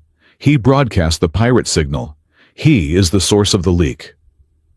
Octavia's voice was regaining its composure, spinning the narrative with terrifying speed. I tried to stop him. He attacked me. Admiral Rauch is compromised. She is assisting a saboteur who just sold our coordinates to the enemy. The security guards looked between Octavia and Celine. Doubt was a contagion, and Octavia was an expert carrier. Arrest them! Octavia ordered, her voice like a whip. Arrest the Admiral for treason, and take that thing to the incinerator before it wakes up and opens the door again. Touch him, Celine said, her voice dropping to a whisper that carried more threat than a scream, and you will learn exactly how much wolf is left in me. She stepped over Rowan, placing herself between him and the room. She did not draw a weapon. She did not need to. She simply stood there, radiating a lethal promise. Inside Rowan's mind, there was no room for politics. There was only the noise. He was floating in a gray ocean of static. Voices, thousands of them, crashed against him like waves. Coordinates confirmed, Mommy, the sky is burning. Sector 7, no survivors, help us. The echoes. He had opened the door, and even though the physical rift was closed, the door in his mind was still ajar. They were trying to pull him in to dissolve his consciousness into the collective memory of the slipweave. I am Rowan Hale, he thought, trying to form the words in the void. I am a technician. I hate synthetic coffee. You are the key, the voices whispered. I am not a key, Rowan argued with the void. I am a guy who owes Juno 20 credits. I cannot die yet. She will resurrect me just to yell at me. He focused on that small, ridiculous truth. He focused on the memory of the mess hall, the smell of overcooked stew, the way the light hit the scuffed table. Then he focused on another memory, a scent, rain and hot iron, golden eyes looking at him with a mixture of annoyance and something else. Lost rookie. The memory of Celine's voice was sharper than the static. It was an anchor. I am not lost, Rowan told the darkness. I am just taking the scenic route. He is seizing, Juno Kess slid across the floor, ignoring the standoff between Celine and the guards. She carried a bulky, jury-rigged device that looked like a toaster welded to a medical scanner. His neural pathways are firing in a loop. The echo is trying to overwrite his hard drive. Fix him, Celine ordered, her eyes still locked on Octavia. I am trying, Juno snapped. She jammed a sensor pad onto Rowan's forehead. I have to pull the data out. He downloaded the pirate network, Celine. It is all in there, but it is mixed with the echoes. If I just rip it out, I might lobotomize him. If you do not rip it out, Octavia sneered from across the room, the council will dissect him anyway. Step away, engineer. That is a direct order. I do not take orders from people who shoot doctors, Juno muttered. She looked down at Rowan. Listen to me, you stubborn rookie. If you die on my shift, I swear I will haunt you. I will be the ghost in your machine for eternity. She activated the device. A beam of blue light connected the scanner to Rowan's temple. This was the quantum thread reader, a piece of theoretical tech Juno had built in her spare time to debug the teleporter. Now, it was a lifeline. Rowan arched his back, a silent scream etched on his face. Hold him down, Juno yelled. Celine dropped to her knees, pinning Rowan's shoulders. She could feel the electricity crackling under his skin. Stay with me, Rowan, she whispered into his ear. Do not let go. The doors to the engineering bay slid open. But it wasn't reinforcements for Octavia. It was Dr. Amara Finch. She was leaning heavily on a crutch, her lab coat stained with soot, a bandage wrapped around her head. But her eyes were clear. Behind her stood Milo, the ship's artificial intelligence avatar, a holographic projection that usually stayed on the bridge, now flickering into existence in the middle of the room. Director Sable, Dr. Finch, said, her voice shaking but audible over the hum of the machinery. I believe we need to discuss the definition of treason. Octavia's eyes narrowed. You should be dead, Doctor. The pirates bombed the medical bay. They tried, Finch said. But Milo has excellent firewalls and excellent recording protocols. Milo stepped forward. The hologram was usually polite, almost servile. Today, the avatar looked grim. Accessing internal security logs, Milo announced. The voice was amplified, filling the bay. User Octavia Sable, Authorization Level Alpha, Command executed bypass safety protocols on Slipweave Core. Target output, omnidirectional broadcast. A holographic screen materialized in the air. It showed a timeline. Every missed jump, every glitch that had plagued the Ethelgard aligned perfectly with a command entered from Octavia's private terminal. You were not just leaking coordinates, Finch said, limping closer.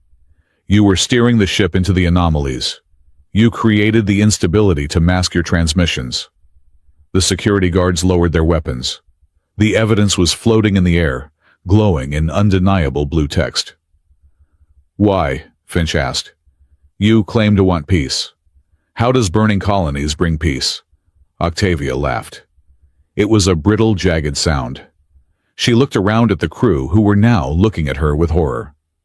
Peace, Octavia spat the word. The Accord is weak. We are stagnant. We sit here and debate trade tariffs with the Lupinar, while the outer systems rot. We needed a threat. A real threat. She gestured to the screen showing the burning colonies. Fear unites people, Doctor. When the pirates burn enough worlds, the Council will stop arguing. They will give me the fleet. They will give me the power to crush the lawless zones. I am not destroying the Accord. I am forging it into something that can actually survive. You are a butcher wrapped in a flag, Celine said, standing up. She walked toward Octavia. This was not a fight. This was a judgment. You want to rule through fear, Celine said, her voice calm. But you forgot one thing, Octavia. Fear makes people run. Loyalty makes them stay. She gestured to the guards. Lieutenant, take the director into custody. The guards hesitated for a fraction of a second, then turned their rifles toward Octavia. You idiots, Octavia hissed. I am the only one who can stop what is coming. She pulled a small detonator from her pocket. The slipweave is still active. Octavia smiled, her thumb hovering over the button. And I just unlocked the back door. She pressed it. The room didn't explode. The reality did. The slipweave core, which had been idling, roared into a catastrophic overdrive. The violet light turned black. She reversed the polarity, Juno screamed, looking at her readings. She is not broadcasting out. She is pulling in. She is turning the core into a magnet for every slipweave signal in the sector. The air in the bay tore open. Not one rift, but a dozen. Space warped. And through the tears, ships began to appear. Not the ghostly echoes of the dead, but real physical ships. Pirate raiders. They were being yanked out of their warp tunnels and deposited directly around the Ethelgard. The ship's sensors screamed a collision warning. Intruder alert. Hull breach in sectors 4, 5, and 9. Octavia had turned the Ethelgard into a landing pad for the invasion force she had summoned. If I cannot command the fleet, Octavia whispered, I will burn it. Celine moved. She didn't bother with an arrest. She struck Octavia with the back of her hand, a blow that sent the woman flying across the room to crash into a bulkhead unconscious. Battle stations! Celine roared. Repel boarders, seal the engineering deck. But the chaos was absolute. The ship rocked as boarding pods slammed into the hull. Laser fire erupted in the corridors. And in the center of it all, Rowan Hale sat up. His eyes were wide, the pupils dilated, until they were almost black. The quantum thread reader on his head was smoking. Rowan, Juno grabbed his shoulder. Are you with us? Rowan looked at her. Then he looked at Celine. The door is open, Rowan said. His voice was not his own. It was a chorus of himself and the machine. I have to close it. He stood up. He swayed his body, vibrating with the energy he had absorbed. Juno, Rowan said, his voice clarifying, becoming human again. The coordinates, the pirate bases. Did you get them? I have them, Juno said, tapping the data drive.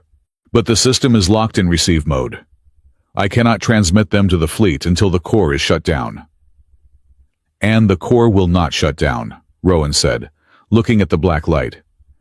Because it is feeding on me. It is using my biosignature to keep the channel open. He looked at his hands. They were glowing faintly. I am the wedge in the door, he whispered. Celine was at his side in an instant. She grabbed his face in her hands, forcing him to look at her. Do not say it, she warned him. Do not you dare say what you are thinking. Rowan smiled. It was a sad, tired smile. Celine, as long as I am here, the pirates can keep jumping in. I am the beacon. You have to cut the power. We can cut the core manually, Celine argued. Octavia destroyed the manual overrides, Rowan said. The only link left is the biological one, the interface. He pointed to his own chest. You have to erase me, Celine. No, Celine said. The word was a sob. I will not. It is the only way to close the rift, Rowan said. If you do not, the pirates will overrun the ship. They will kill everyone. Juno, Finch, you. He took her hands and placed them on the console, specifically on the command sequence for a biopattern purge. It wipes the active user from the system, Rowan explained. It deletes the connection. It deletes the memories attached to the connection. Celine looked at the console. The purge command was a failsafe. It would sever the link, yes, but it would send a massive neural shock back to the user. It would scour Rowan's mind clean. I will lose you, Celine whispered. You will not know me. But you will be alive, Rowan said, and you will know me. That has to be enough. Explosions rocked the door. The pirates were cutting through. Make the choice, Admiral, Rowan said, his voice firming. Do your duty. Celine looked at him. She looked at the man who had fallen into her life and turned her world upside down. The man who made her laugh. The man she had protected. She saw the love in his eyes, and the resolve. He was right. It was the only way. I hate you for this, Celine choked out. I know, Rowan grinned, tears streaming down his face. I am a terrible employee. Celine leaned in. She kissed him. It wasn't a soft kiss. It was desperate, fierce, and tasted of salt and ozone. It was a promise and a goodbye. As she kissed him, her hand moved to the console. She entered her command code. Authorization, Admiral Celine Rauch, Command Purge User. She pulled away, her eyes locked on him. Goodbye, rookie. She hit execute. The world turned white. A scream tore through the fabric of the room, but it didn't come from Rowan. It came from the machine. The slipweave shrieked as its connection was violently severed. The black light collapsed. The rifts slammed shut, shearing through the pirate ships that were halfway through, leaving the wreckage drifting in the void. Rowan arched his back, his eyes rolling back in his head. The neural feedback hit him like a physical blow. Then he fell. He hit the deck and lay still. The hum of the core died. The lights flickered and returned to standard illumination. Silence returned to the engineering bay. Rowan, Juno dropped to her knees beside him. She checked his pulse. Celine stood frozen at the console, her hands still hovering over the button. She couldn't breathe. She couldn't move. He is alive, Juno announced, her voice filled with wonder. Heartbeat is steady, strong. Celine let out a breath that was half sob. She stumbled over to him. Rowan's eyelids fluttered. He groaned, shifting on the hard metal. Rowan, Celine whispered, reaching out to touch his face. Rowan opened his eyes. They were brown, clear. No gold, no white static. Just ordinary human brown. He looked at the ceiling. Then he looked at Juno. Then he looked at Celine. He frowned. "Ma'am," he said, his voice polite, confused. "Admiral Rauch, why am I on the floor?" Celine froze. Her hand stopped inches from his cheek.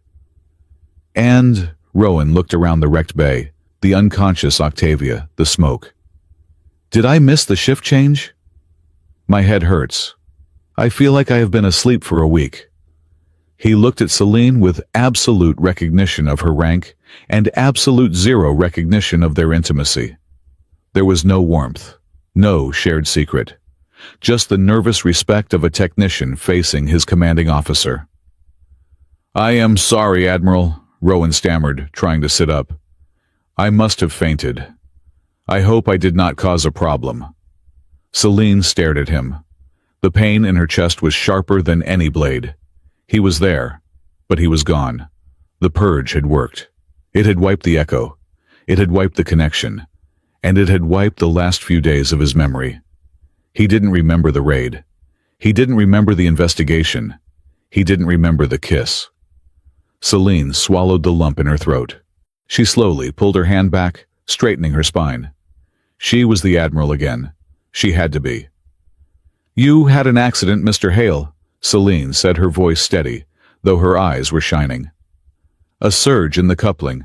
You saved the ship." "I did?" Rowan looked surprised. "Well, that is good, I guess." Juno looked at Celine, tears in her eyes. She understood. She didn't say a word. "Help him to the infirmary," Celine ordered softly. As Juno helped a confused Rowan to his feet, Octavia groaned from the corner. 2 security guards hauled her up. Octavia looked at the scene, the closed rift, the living Rowan, the stoic Celine. "You think you won," Octavia rasped, as the guards dragged her past Celine. "You think the misjump that brought him to you was an accident? A random glitch?" Celine stopped. She didn't look at Octavia. She looked at Rowan's retreating back. "No," Celine said quietly. "I know it was not." Epilogue. 3 days later. The Ethelgard was undergoing repairs at the dock.